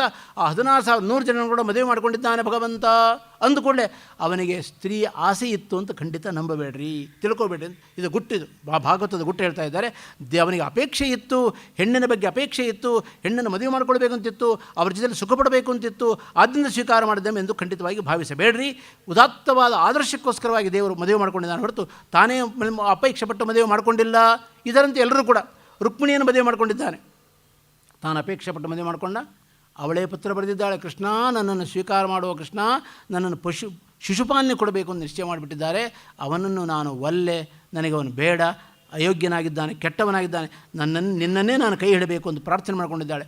ಆ ಪ್ರಾರ್ಥನೆ ಮೇರೆಗೆ ಭಗವಂತ ರುಕ್ಮಿಣಿ ಮದುವೆ ಮಾಡಿಕೊಂಡಿದ್ದಾನೆ. ಸತ್ಯಭಾಮೆ ಅವರ ತಂದೆ ಆದರೆ ಸತ್ಯರಾಯತ ಮಹಾರಾಜ ಶಮಂತಕಮಣಿ ಜೊತೆಯಲ್ಲಿ ಮಗಳನ್ನು ಮದುವೆ ಮಾಡಿಕೊಟ್ಟಿದ್ದಾನೆ. ನಾನು ಮಾಡಿದ ಅಪರಾಧ ಆಯ್ತಪ್ಪ ಅಂತ ಕೃಷ್ಣನಿಗೆ ಅಪವಾದ ಕೊಟ್ಟುಬಿಟ್ಟೆ ಅಂತ ಕ್ಷಮಿಸಬೇಕು ಅಂತ ಬೇದಾಗಿ ಮಗಳನ್ನು ಕೊಟ್ಟಿದ್ದಾನೆ. ಜಾಂಬವಂತ ಪರಮಾತ್ಮನ ಸಾಮರ್ಥ್ಯವನ್ನು ಕಂಡು ತನ್ನ ಮಗಳನ್ನು ಮದುವೆ ಮಾಡಿಕೊಟ್ಟಿದ್ದಾನೆ. ಹೀಗೆ ನೀಲ, ಬೃಂದ, ಕಾಲಿಂದಿ, ಭದ್ರ, ಹೀಗೆ ಅಷ್ಟಮಹಿಷಿಯರಿದ್ದಾರಲ್ಲ, ಈ ಅಷ್ಟಮಹಿಷರನ್ನು ಮದುವೆ ಮಾಡಿಕೊಂಡಾಗಲೂ ಕೂಡ ಅವರ ಅಪೇಕ್ಷೆಯಂತೆ ಒಂದೊಂದು ಸಂದರ್ಭ ಒಂದು ಪಣಗಳಿಟ್ಟಿದ್ದರು. ಆ ಪಣಗಳನ್ನು ಗೆದ್ದು ಮದುವೆ ಮಾಡಿಕೊಂಡಿದ್ದ ಹೊರತು ತನಗೆ ಬೇಕು ಎಂಬ ಅಪೇಕ್ಷೆಯಿಂದ ಮದುವೆ ಮಾಡಿಕೊಂಡು ಅಲ್ಲ ಎಂಬುದು ಸ್ಪಷ್ಟಪಡಿಸ್ತಾ ಇದೆ ಭಾಗವತ. ಆದ್ದರಿಂದ ಯಾಕೆ ಅಂದಾಗ ಅವನು ಸ್ವಾರಸ್ಯ ನೋಡ್ರಿ, ಲಕ್ಷ್ಮೀದೇವಿಯಿಂದಲೇ ದೇವರಿಗೆ ಆಗಬೇಕಾದ್ದು ಏನೂ ಇಲ್ಲ. ತುಂಬ ಸ್ಟೇಟ್ಮೆಂಟ್ ಅಂದಾಗ ಉಳಿದ ಸಾಮಾನ್ಯ ಸ್ತ್ರೀಯನ್ನು ಮದುವೆಯಾಗಿ ಅವನಿಗೆ ಏನಾಗಬೇಕಾಗಿದೆ ಯೋಚನೆ ಮಾಡಿ ನೋಡೋಣ. ಇನ್ನೊಂದು ಅಂಶ, ದೇವರ ಹೆಂಡಂದಿರ ಆಗಬೇಕಾದ್ರೆ ಅದು ಲಕ್ಷ್ಮೀದೇವಿಯ ಆವೇಶವಿಲ್ಲದ ಹೊರತು ಯಾರೂ ಪರಮಾತ್ಮನ ಹೆಂಡಂದಿರಾಗಲಿಕ್ಕೆ ಸಾಧ್ಯವೇ ಇಲ್ಲ. ಆದ್ದರಿಂದ ಈ 16,100 ಜನಗಳು ಕೂಡ ಭಾರೀ ಕಠೋರವಾದ ತಪಸ್ಸನ್ನು ಮಾಡಿ ದೇವರೇ ನನಗೆ ಗಂಡನಾಗಬೇಕು ಅಂತ ತಪಸ್ಸು ಮಾಡಿದ್ದಾರೆ, ಪ್ರಾರ್ಥನೆ ಮಾಡಿದ್ದಾರೆ. ಅವರ ಪ್ರಾರ್ಥನೆಯ ಮೇರೆಗೆ ಲಕ್ಷ್ಮೀದೇವಿ ಒಂದು ರೂಪದಿಂದ ಈ 16,100 ಜನರಲ್ಲಿದ್ದಾಳೆ. ಆದ್ದರಿಂದ ಭಗವಂತ ಅವರನ್ನು ಸ್ವೀಕಾರ ಮಾಡಿದ್ದಾನೆ. ಇದು ಆಧ್ಯಾತ್ಮಿಕವಾದ ಕಾರಣ, ಇದು ಆಧ್ಯಾತ್ಮಿಕವಾದ ಗುಟ್ಟಿದು. ಆದ್ದರಿಂದ ಎಲ್ಲರನ್ನು ಕೂಡ ಸ್ವೀಕಾರ ಅಷ್ಟೇ ಹೊರತು ತನಗೆ ಬೇಕು ಅಂತ ಅಪೇಕ್ಷೆ. ಯಾಕೆ ಆಪ್ತಕಾಮಸ್ಯ ಕಾಸ್ಪೃಹ. ನಾವು ಒಂದು ಪದಾರ್ಥವನ್ನು ನೋಡಿ ಸಂತೋಷ ಪಡ್ತೇವೆ, ಒಂದು ಪದಾರ್ಥ ತಿಂದು ಸಂತೋಷ ಪಡ್ತೇವೆ, ಕೆಲವು ನೋಡಿ ಸಂತೋಷ ಪಡ್ತೇವೆ, ಕೆಲವು ಕೇಳಿ ಸಂತೋಷ ಪಡ್ತೇವೆ. ಯಾಕೆ ಈವರೆಗೆ ನಾವು ತಿಂದಿಲ್ಲ ಆದ್ದರಿಂದ ಅದನ್ನು ತಿಂದು ಸಂತೋಷ ಪಡ್ತೇವೆ, ಈವರೆಗೆ ಕೇಳಿಲ್ಲ ಆದ್ದರಿಂದ ಕೇಳಿ ಸಂತೋಷ ಪಡ್ತೇವೆ. ಅದು ದೇವರು ಆಪ್ತಕಾಮನಾಗಿದ್ದಾನೆ, ಎಲ್ಲವನ್ನೂ ಹೊಂದಿದ್ದಾನೆ, ಎಲ್ಲವನ್ನೂ ಸುಖವುಳ್ಳವನಾಗಿದ್ದಾನೆ. ಆದ್ದರಿಂದ ಅವನು ಇನ್ನು ಮೇಲೆ ಪಡ್ಕೊಳ್ಬೇಕಾದ್ದು ಏನೂ ಇಲ್ಲ. ಅದು ಆಪ್ತಕಾಮನಾದವನಿಗೆ ಯಾರನ್ನು ಕಟ್ಕೊಂಡು ಏನಾಗಬೇಕಾಗಿದೆ, ಯಾರನ್ನು ಮದುವೆ ಮಾಡ್ಕೊಂಡು ಏನಾಗಬೇಕಾಗಿದೆ. ಆದ್ದರಿಂದ ಅವನು ಸ್ತ್ರೀಲೋಲ ಅಲ್ಲ ಎಂಬುದನ್ನು ಸ್ಪಷ್ಟಪಡಿಸ್ತಾ ಇದ್ದಾರೆ. ಆದ್ದರಿಂದ ಅವನು ಸ್ವರಮಣ. ಸ್ವಾರಸ್ಯ, ದೇವರಿಗೆ ಪುರುಷ ರೂಪ ಇದ್ದಂತೆ ಸ್ತ್ರೀ ರೂಪನೂ ಒಂದಿದೆ. ಅಮೃತ ಮಥನ ಕಾಲದಲ್ಲಿ ಸ್ವಯಂ ಸ್ತ್ರೀ ರೂಪ ಪಡೆದುಕೊಂಡು ಬಂದ ಭಗವಂತ, ಮೋಹಿನಿ ರೂಪ ಪಡೆದುಕೊಂಡ ಭಗವಂತ, ಅದು ಅವನದೇ ರೂಪ. ಪರಮಾತ್ಮನಿಗೆ ಸ್ತ್ರೀ ರೂಪನೇ ಇದೆ, ಪುಂರೂಪನೇ ಇದೆ, ನಪುಂಸಕ ರೂಪ ಭಗವಂತನಿಗೆ ಇಲ್ಲ. ಅದನ್ನು ತನಗೆ ಎಂಥ ಸ್ತ್ರೀ ರೂಪ, ಲಕ್ಷ್ಮೀದೇವಿಯೂ ಆಶ್ಚರ್ಯಪಡಬೇಕಂತೆ ಅಂಥ ಸ್ತ್ರೀ ರೂಪ ಭಗವಂತನಿಗಿದೆ ಅಂತ ಹೇಳಿದ್ದಾರೆ. ಸಾಮಾನ್ಯಳಲ್ಲ ಲಕ್ಷ್ಮೀದೇವಿ, ಅವಳು ಹೇಳ್ಕೊಳ್ತಾ ಇದ್ದಾಳೆ ವೇದದಲ್ಲಿ, ಯಂಕಾಮಯೇ ತಂತಮಗ್ರಂ ಕೃಣೋಮಿ ತಂ ಬ್ರಹ್ಮಾಣಂ ತಂ ಋಷಿಂ ತಂ ಸುಮೇಧಾಂ. ಅಂಥ ಶಕ್ತಿ ನನಗಿದೆಯಪ್ಪ. ಯಾರನ್ನು ಬೇಕಾದ್ರೆ ಇಂದ್ರನ ಮಾಡಬಲ್ಲೆ, ಯಾರನ್ನು ಬೇಕಾದ್ರೆ ಚಂದ್ರನ ಮಾಡಬಲ್ಲೆ, ಅಂಥ ಸಾಮರ್ಥ್ಯ ನನಗಿದೆ. ಇನ್ನೊಂದು ದೊಡ್ಡವರು ಮಾತು ಹೇಳ್ತಾ ಇದ್ದಾರೆ, ವಿಶ್ವಸ್ಥಿತಿ ಪ್ರಲಯ ಸರ್ಗ ಮಹಾವಿಭೂತಿ ವೃತ್ತಿ ಪ್ರಕಾಶ ನಿಯಮ ವೃತ್ತಿಬಂಧ ಮೋಕ್ಷಾ ವಿಶ್ವ ಯಸ್ಯಾಹ ಅಪಂಗಲವ ಮಾತ್ರತ ಊರ್ಜಿತಾ ಸಾ ಶ್ರೀ ಯತ್ಕಟಾಕ್ಷ ಬಲವತ್ಯಜಿತಂ ನಮಾಮಿ. ವಿಶ್ವಸ್ಥಿತಿ ಪ್ರಪಂಚದ ಸೃಷ್ಟಿ, ಇರುವಿಕೆ, ಸಂಹಾರ, ನಿಯಮನ, ಜ್ಞಾನ, ಅಜ್ಞಾನ, ಬಂಧ, ಮೋಕ್ಷ ಇವೆಲ್ಲವೂ ಕೂಡ ಲಕ್ಷ್ಮೀದೇವಿ ಮಾಡುವ ಸಾಮರ್ಥ್ಯ ಇದೆ ಎಂದಿದೆ. ಬರೀ ಲಕ್ಷ್ಮೀದೇವಿಗಲ್ಲ, ಲಕ್ಷ್ಮೀದೇವಿಯ ಪೂರ್ಣ ಸಾಮರ್ಥ್ಯಕ್ಕಲ್ಲ, ಲಕ್ಷ್ಮೀದೇವಿ ಒಂದು ಕಡೆಗಣ್ಣಿನ ನೋಟ, ಕುಡಿಗಣ್ಣಿನ ನೋಟ, ಅದು ಕಡೆಗಣ್ಣಿನ ನೋಟ ಹೇಗಿದೆ ಸ್ಪಷ್ಟ ಕಾಣಲ್ಲ ನಮಗೆ, ಏನೋ ಒಂದು ಇದ್ದಾಗ ಕಾಣುತ್ತೆ, ಏನು ಅಂತ ಗೊತ್ತಾಗಲ್ಲ. ಅಂಥ ಲಕ್ಷ್ಮೀದೇವಿಯ ಕಡೆಗಣ್ಣಿನ ನೋಟದಿಂದ, ಕುಡಿಗಣ್ಣಿನ ನೋಟದಿಂದ ಸಮಸ್ತ ಪ್ರಪಂಚಕ್ಕೆ ಸೃಷ್ಟಿಸ್ಥಿತಿ ಸಂಹಾರ ನಿಯಮನ ಜ್ಞಾನ ಅಜ್ಞಾನ ಬಂಧ ಮೋಕ್ಷ ಆಗುವ ಸಾಮರ್ಥ್ಯ ಇರುವಾಗ ಇನ್ನೇನು ಹೇಳಬೇಕಿರೋಂಥ ಲಕ್ಷ್ಮೀದೇವಿಗೆ ಅವಳೇ ಹೇಳ್ಕೊಡ್ತಾಳೆ. ಇಂಥ ಸಾಮರ್ಥ್ಯ ಯಾಕೆ ಬಂತೋ ಗೊತ್ತಾ ನನಗೆ ಅಂದಾಗ, ಶ್ರೀ ಯತ್ಕಟಾಕ್ಷ ಬಲವತಿ, ಪರಮಾತ್ಮನ ಕೃಪಾ ಕಟಾಕ್ಷಕ್ಕೆ ಪಾತ್ರಳಾಗಿದ್ದಾಳೆ ಲಕ್ಷ್ಮೀದೇವಿ. ಭಗವಂತ ತನ್ನ ಕಡೆಗಣ್ಣಿಂದ ನೋಡ್ತಾನೆ ಲಕ್ಷ್ಮೀದೇವಿಯನ್ನು. ನೋಡಿದಾಗ ಇಷ್ಟು ಸಾಮರ್ಥ್ಯ, ಪ್ರಪಂಚವನ್ನೇ ಸೃಷ್ಟಿ ಮಾಡುವ ಸಾಮರ್ಥ್ಯ, ಪ್ರಪಂಚವನ್ನೇ ಸಂಹಾರ ಮಾಡುವ ಸಾಮರ್ಥ್ಯ ಲಕ್ಷ್ಮೀದೇವಿಗೆ ಬಂದಿದೆ ಎಂಬುದನ್ನು ಈ ದೊಡ್ಡವರು ಹೇಳಿದ್ದನ್ನು ನಾವು ಕಾಣ್ತಾ ಇದ್ದೇವೆ. ಆದ್ದರಿಂದ ಇಂತಹ ಸಾಮರ್ಥ್ಯಗಳು ಲಕ್ಷ್ಮೀದೇವಿ. ಆದರೆ ಆ ಲಕ್ಷ್ಮೀದೇವಿಗೆ ಈ ಕ್ಷಣದವರೆಗೆ ದೇವರು ಅಂದರೆ ಏನು, ನನ್ನ ಗಂಡ ಅಂದರೆ ಏನು ಗೊತ್ತೇ ಆಗಿಲ್ಲ ಅಂತ ನೋಡ್ರಿ. ಎಷ್ಟೋ ವಿಚಿತ್ರವಾದ ಮಹಿಮೆಯುಳ್ಳವನ ಭಗವಂತ. ವೇದ ಹೇಳ್ತಾ ಇದೆ ಅದು. ಯಾಕೆಂದರೆ ಒಂದು ದಿವಸ ಯೋಚನೆ ಮಾಡಿದ ಎಲ್ಲ ವೇದಗಳು, ಎಲ್ಲ ಉಪನಿಷತ್ತುಗಳು, ಎಲ್ಲ ಗ್ರಂಥಗಳು ನನ್ನ ಗಂಡ ಭಾರೀ ಮಹಿಮೆಯುಳ್ಳವನು ಅಂತ ಹೇಳ್ತಾ ಇದ್ದಾವಲ್ಲ, ಏನು ಮಹಿಮೆ ಇರ್ಬೋದು ನನ್ನ ಗಂಡನಲ್ಲಿ ಯೋಚನೆ ಮಾಡೋಣ ಅಂತ ಒಂದು ದಿವಸ ಲೆಕ್ಕ ಮಾಡೋಣ ಅಂತ ಅನ್ನಿಸ್ತಂತೆ ಅವಳಿಗೆ. ಒಂದು ದಿವಸ ಕೂತಿದ್ದಾಳಂತೆ. ಎಲ್ಲಿಂದ? ಅಡಿಯಿಂದ ಮುಡಿಯವರೆಗೆ ಭಗವಂತನ ಪಾದಾರವಿಂದದ ಕಿರುಬೆರಳು, ಕಿರುಬೆರಳಿನ ಉಗುರಿನಲ್ಲಿರುವ ಪರಮಾತ್ಮನ ಮಹಿಮೆ ಅಲ್ಲಿಂದ ಶುರು ಮಾಡಿದ್ದಾಳಂತೆ. ಶುರು ಮಾಡಿದರೆ ರೆಸ್ಟ್ಲೆಸ್, ಅನವರತವಾಗಿ ಅವಿಚ್ಛಿನ್ನವಾಗಿ ಲೆಕ್ಕ ಮಾಡಿದರೂ ಕೂಡ ಅವಳಿಂದ ಇವತ್ತಿನವರೆಗೂ ಸಾಧ್ಯವಾಗಿಲ್ಲ ಲೆಕ್ಕ ಮಾಡಲಿಕ್ಕೆ. ನರಮಾಪಿ ಪದ ಅಂಗುಲೀಲಸನ್ನಕಧೂರಾಜದನಂತ ಸದ್ಗುಣಾನ್. ಪದ ಅಂಗುಲೀಲಸನ್ನಕಧೂ, ಪರಮಾತ್ಮನ ಪಾದ, ಅದರ ಒಂದು ಕಿರುಬೆರಳು, ಅದರ ಉಗುರಿನಲ್ಲಿರತಕ್ಕಂಥ ವ್ಯಾಪಾರ. ಧೂಹು ಒಂದು ಧೂಳಲ್ಲ, ಧೂಳು ನಮ್ಮ ಕಾಲಿನಲ್ಲಿದೆ, ದೇವರ ಕಾಲಿನಲ್ಲಿ ಧೂಳಿಲ್ಲ. ಧೂಹು ಶಬ್ದಕ್ಕೆ ಧೂಳು ಅಂತ ಒಂದು ಅರ್ಥ ಇದೆ. ಧೂಹು ವ್ಯಾಪಾರ ಅಂತ ಅರ್ಥ ಬರೀತಾರೆ ವ್ಯಾಖ್ಯಾನಕಾರರು. ಅದನ್ನ ನಖಧೂರಾಜದನಂತ ಸದ್ಗುಣಾನ್. ಭಗವಂತನ ಪಾದಾರವಿಂದದ ಕಿರುಬೆರಳಿನ ಉಗುರಿನಲ್ಲಿರುವ ಮಹಿಮೆ ಏನಿದೆ ಅದನ್ನು ಲೆಕ್ಕ ಮಾಡಿದರೆ ಅವಳಿಗೆ ಲಕ್ಷ್ಮೀದೇವಿ ಸಾಧ್ಯವಾಗಿಲ್ಲಂತೆ.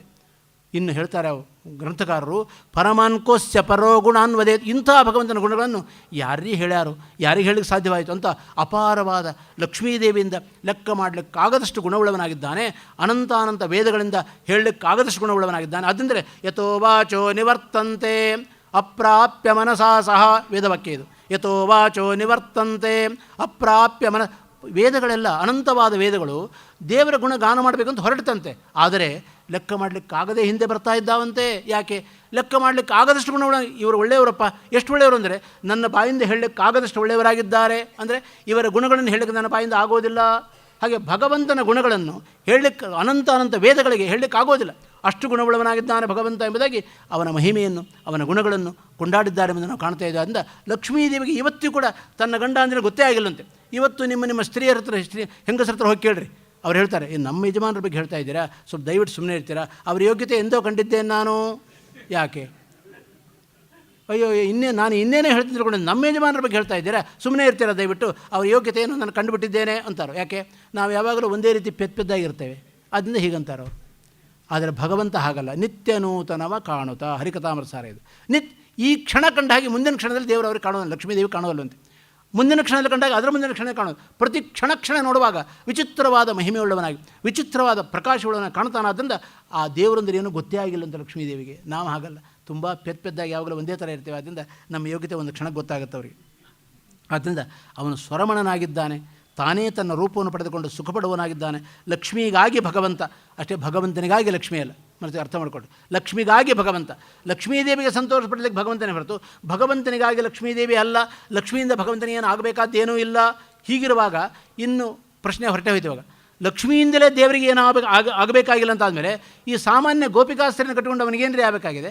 ಸಾಮಾನ್ಯ ನರಕಾಸುರನ ಅಧೀನದಲ್ಲಿರುವ ಸ್ತ್ರೀಯನ್ನು ಮದುವೆಯಾಗಿ ಅವನಿಗೇನು ಆಗಬೇಕಾಗಿದೆ? ಕೇವಲ ಅವರ ಉದ್ಧಾರಕ್ಕಾಗಿ ಸ್ವೀಕಾರ ಮಾಡಿದ ಹೊರತು ಇದೊಂದು ದೊಡ್ಡ ಆದರ್ಶ. ಇದು ಪ್ರಪಂಚದಲ್ಲಿ ಅನಾಥರಾದವರನ್ನು, ಸ್ತ್ರೀಯರನ್ನು, ಅದನ್ನು ಕೂಡ ಸ್ತ್ರೀಯರನ್ನು ಹೇಗೆ ರಕ್ಷಣೆ ಮಾಡಬೇಕೆಂಬ ತತ್ವವನ್ನು ಪರಮಾತ್ಮ ಜಗತ್ತಿಗೆ ತೋರಿಸ್ತಾ ಇದ್ದಾನೆ ಎಂಬುದನ್ನು ನಾವು ಸ್ಪಷ್ಟ ಕಾಣಬಹುದಾಗಿದೆ. ಜೊತೆಯಲ್ಲಿ ಇನ್ನೊಂದು ಪ್ರಶ್ನೆ ಅಥವಾ ಆಕ್ಷೇಪ, ಗೋಪಿಕಾ ಸ್ತ್ರೀಯರ ಜೊತೆಯಲ್ಲಿ ರಾಸಕ್ರೀಡೆ ಮಾಡಿದ್ದಾನಲ್ಲ, ಇದು ತಪ್ಪಲ್ಲವೇ, ಅದು ಅಪೇಕ್ಷೆ ಇರಲಿಲ್ಲವೇ ಅಂತ ಪ್ರಶ್ನೆಗೆ ಉತ್ತರ ಕೊಡ್ತಾ ಇದೆ ಭಾಗವತ ಅಥವಾ ಬೇರೆ ಬೇರೆ ಗ್ರಂಥಗಳು. ಆಗ ಅವನ ವಯಸ್ಸು ಎಷ್ಟು ಗೊತ್ತಾ ನಿಮಗೆ? 5 ಅಥವಾ 6 ವಯಸ್ಸಿನ ಹುಡುಗ.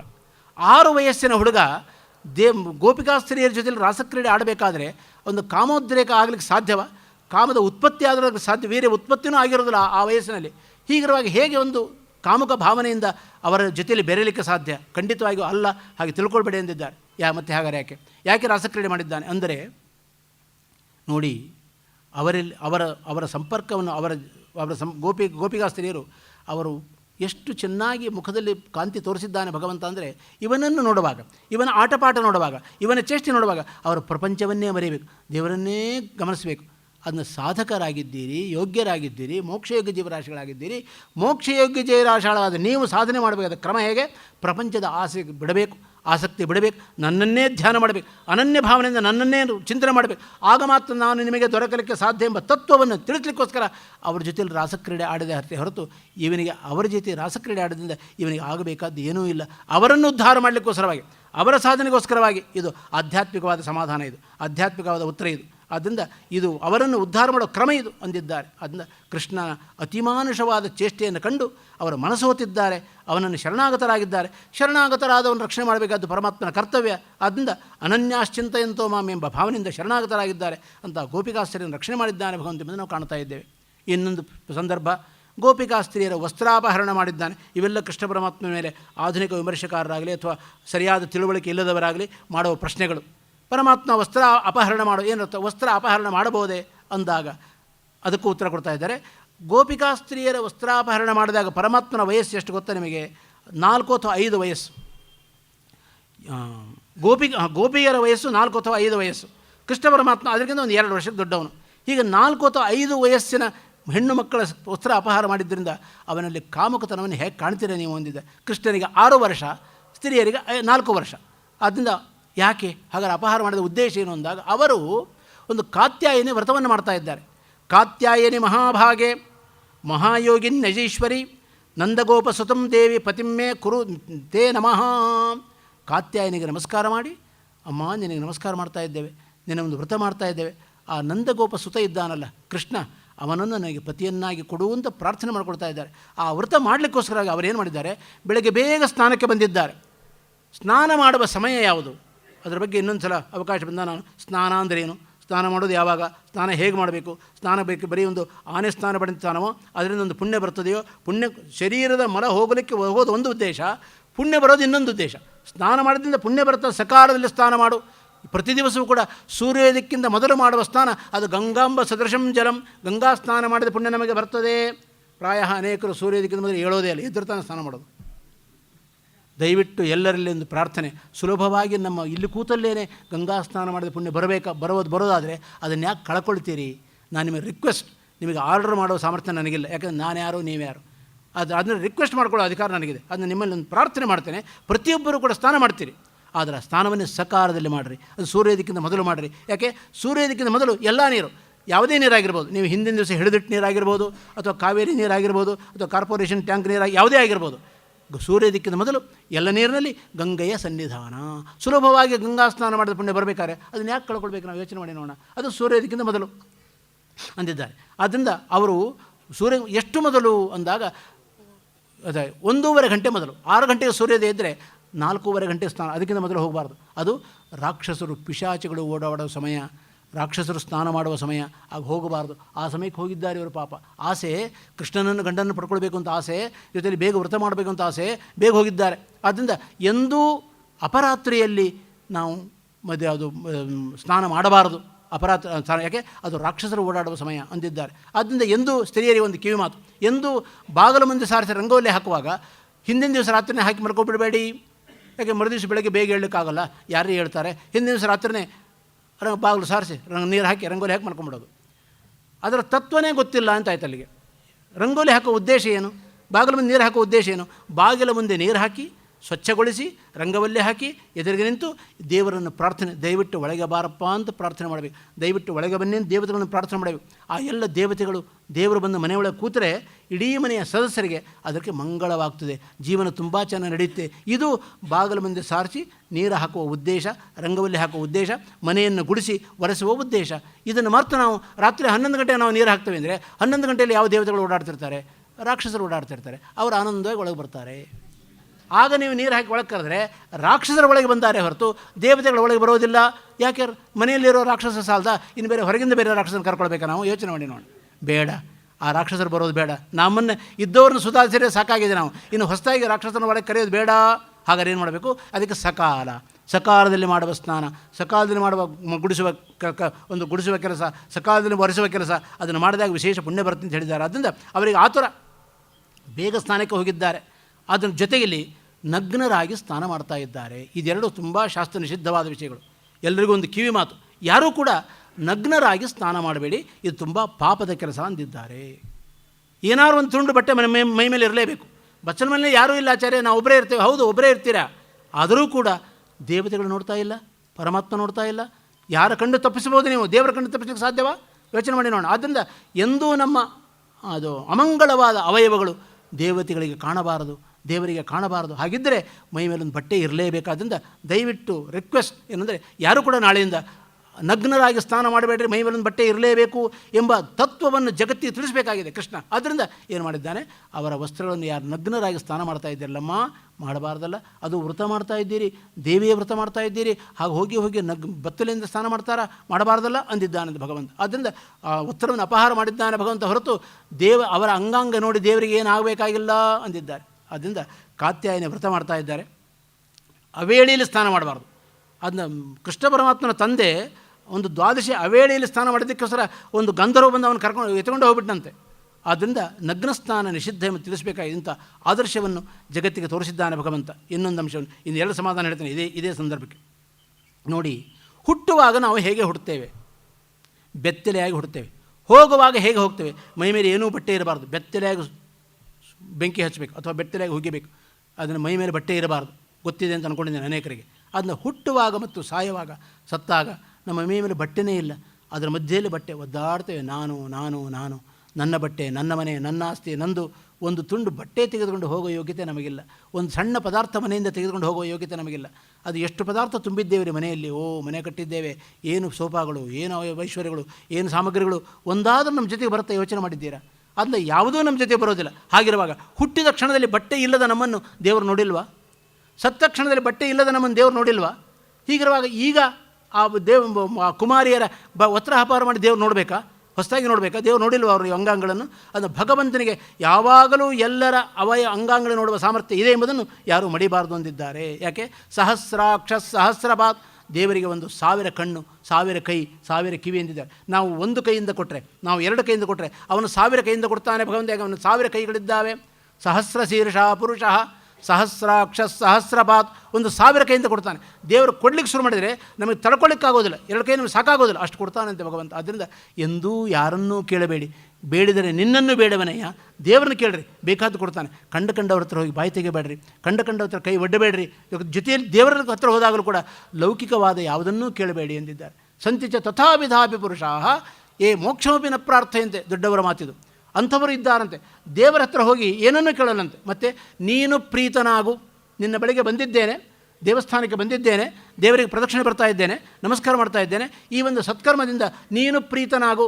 ನೀನು ಪ್ರೀತನಾದರೆ ಏನು ಬೇಕಾದ್ರೂ ಕೊಡ್ತೀಯ ನೀನು. ನಿಮ್ಮ ಮನಸ್ಸಿಗೆ ಸಂತೋಷ ಆದರೆ ಏನು ಬೇಕಾದ್ರೂ ಕೊಡ್ತೀರಿ ನೀವು. ನಾನು ಹೋಗಿ ನಿಮ್ಮ ಹತ್ರ ಕೇಳೋದಾ? ನಿಮಗೆ ಒಂದು 1 ಕೋಟಿ ರೂಪಾಯಿ ದಾನ ಮಾಡುವ ಯೋಗ್ಯತೆ ಇದ್ದಾಗ ನಾನು 10 ರೂಪಾಯಿ ಕೊಡ್ತೀರಾ ಅಂತ ಕೇಳಿದಾಗ ಕೊಟ್ಟೇ ಬಿಡ್ತೀನಿ, ಮುಗದೇ ಹೋಯ್ತಲ್ಲಿ. ಅದನ್ನ ಕೇಳಬೇಡಿ ದೇವರನ್ನು. ಏನು ಬೇಕಾದ್ರೂ ಮೋಕ್ಷವನ್ನು ಕೊಡುವ ಸಾಮರ್ಥ್ಯ ಉಳ್ಳವನಾಗಿದ್ದಾನೆ ಭಗವಂತ. ಅವನ ಹತ್ರ ಹೋಗಿ ಲೌಕಿಕವಾದನ್ನು ಯಾಕೆ ಕೇಳ್ತೀರಾ? ಎಂದೂ ಭಗವಂತನ ಕೇಳಬೇಡಿ. ದಾಸರ ಮಾತು, ಬೇಡಿದರೆ ನಿನ್ನನ್ನು ಬೇಡವನೆಯ, ದೇವರನ್ನು ಹೋಗಿ ಕೇಳ್ರಿ, ಇನ್ಯಾರನ್ನು ಕೇಳಬೇಡಿ ಎಂದಿದ್ದಾರೆ. ಆದರೆ ನಾವು ಆ ಮಟ್ಟದ ಯೋಗ್ಯತೆ ಉಳ್ಳವರಲ್ಲ. ನಾವು ಏನು ಕೇಳ್ಬೋದು ದೇವರ ಹತ್ರ ಹೋಗಿ? ಜ್ಞಾನವನ್ನು ಕೊಡು, ನಿನ್ನ ಜ್ಞಾನವನ್ನು ಕೊಡು, ನಿನ್ನಲ್ಲಿ ಭಕ್ತಿಯನ್ನು ಕೊಡು, ಪ್ರಪಂಚದಲ್ಲಿ ವೈರಾಗ್ಯ ಕೊಡು ಅಂತ ಕೇಳ್ಬೋದೇ ಹೊರತು ಇನ್ನೇನನ್ನು ದೇವರು ಕೇಳಬೇಡಿ ಅಂತ ಹೇಳಿದ್ದಾರೆ. ಆದ್ದರಿಂದ ಸಹಸ್ರಾಕ್ಷ 1,000 ಕಣ್ಣುಳ್ಳ ಭಗವಂತ. ನಾವು ಬಟ್ಟೆ ಹಾಕ್ಕೊಂಡಿದ್ದೇವೆ, ಬಟ್ಟೆ ಒಳಗಿರುವ ನಮ್ಮ ಅವಯವಗಳನ್ನು ನೋಡುವ ಸಾಮರ್ಥ್ಯ ದೇವರಿಗಿಲ್ವೇನು? ಯೋಚನೆ ಮಾಡಿ. ನಮ್ಮ ಕಣ್ಣಿಗೆ ಕಾಣೋದಿಲ್ಲ, ಬಟ್ಟೆ ಮುಚ್ಚಿಕೊಂಡಿದ್ದರೆ ನಮ್ಮ ಒಳಗಿನ ಅವಯವ ನಮ್ಮ ಕಣ್ಣಿಗೆ. ಯಾಕೆ? ನಮ್ಮ ಕಣ್ಣು ಪ್ರಾಕೃತವಾದ ಕಣ್ಣು, ಅಪ್ರಾಕೃತವಾದ ಕಣ್ಣುಳ್ಳ ಸಮಸ್ತ ಪ್ರಪಂಚವನ್ನೇ ನೋಡುವ ಕಣ್ಣುಳ್ಳ ಭಗವಂತನಿಗೆ ನಾವು ಬಟ್ಟೆ ಹಾಕ್ಕೊಂಡ್ರೂ ಕೂಡ ನಮ್ಮ ಅವಯವಗಳನ್ನು ಕಾಣೋದಿಲ್ವೇನು? ಹೀಗಿರುವಾಗ ಯಾವಾಗಲೂ ಅವಯವಗಳನ್ನು ನೋಡ್ತಾ ಇರೋ ಎಲ್ಲ ಅವಯವಗಳನ್ನು ಯಾವಾಗಲೂ ನೋಡುತ್ತಿರೋ ಭಗವಂತನಿಗೆ ಪ್ರತ್ಯೇಕ ಒಂದು ಬಟ್ಟೆ ಅಪಹಾರ ಮಾಡಿ ಅವಯವ ನೋಡಬೇಕೇನು? Not necessary. ಅದರಿಂದ ದೇವರಿಗೆ ಆ ಭಾವನೆ ಖಂಡಿತ ಇಲ್ಲ ಎಂಬುದನ್ನು ನಾವು ತಿಳ್ಕೊಳ್ಬೇಕು ಎಂದು ಹೇಳಿದ್ದಾರೆ. ಹಾಗೆ ಇನ್ನೊಂದು, ಹಾಲು ಮೊಸರು ಬೆಣ್ಣೆ ಕದ್ದಿದ್ದಾನೆ, ಅವನು ಚೋರ, ಕಳ್ಳ, ಎಲ್ಲರೂ ಹೇಳೋದುಂಟು. ಅದು ಹೇಳಿದ್ದಾರೆ, ಕಳ್ಳ ಯಾವಾಗ ನನ್ನದಲ್ಲದ ಪದಾರ್ಥವನ್ನು ನಾನು ತೆಗೆದುಕೊಂಡ ನಾನು ಕಳ್ಳ. ಕಳ್ಳತನ 2 ರೀತಿ ಇದೆ. ಒಂದು, ನನ್ನ ಪದಾರ್ಥ ಅಲ್ಲ, ಅದನ್ನು ಪಕ್ಕದಲ್ಲಿ ಒಂದು ಪದಾರ್ಥ ಇಟ್ಟಿದ್ದಾರೆ, ನಂದಲ್ಲ ಅದು, ನಾನು ಹೋಗುವಾಗ ಅದು ನನ್ನ ಬ್ಯಾಗಲ್ಲಿ ಹಾಕ್ಕೊಂಡು ಹೋದರೆ ನಾನು ಕಳ್ಳ. ಅಥವಾ ನೀವು ನೋಡ್ತಿರುವಾಗಲೇ ನಿಮ್ಮ ಬ್ಯಾಗಲ್ಲಿ ಕೈ ಹಾಕಿ ನಿಮ್ಮ ಪದಾರ್ಥ ತೊಗೊಂಡೋದ್ರೆ ನಾನು ದರೋಡೆಕೋರ ಅಂದಿದೆ. ಪಶ್ಯತೋ ಹರಹ, ಎದುರಿಗೆ ನೋಡ್ತಿರುವಾಗಲೇ ತೊಗೊಂಡೋದ್ರೆ ಅವ್ನು ದರೋಡೆಕೋರ. ನೀವು ಎದುರಿಗೆ ಇಲ್ಲದೇ ಇದ್ದ ನಿಮ್ಮ ಪದಾರ್ಥ ತೊಗೊಂಡ್ರೆ ಕಳ್ಳ. ಎರಡಕ್ಕೂ ವ್ಯತ್ಯಾಸ ಇದೆ. ದರೋಡೆಕೋರರು ಬೇರೆ, ಕಳ್ಳರು ಬೇರೆ. ಅದನ್ನ ಕಳ್ಳ ಯಾವಾಗ ಕಳ್ಳ ಆಗ್ತಾನೆ?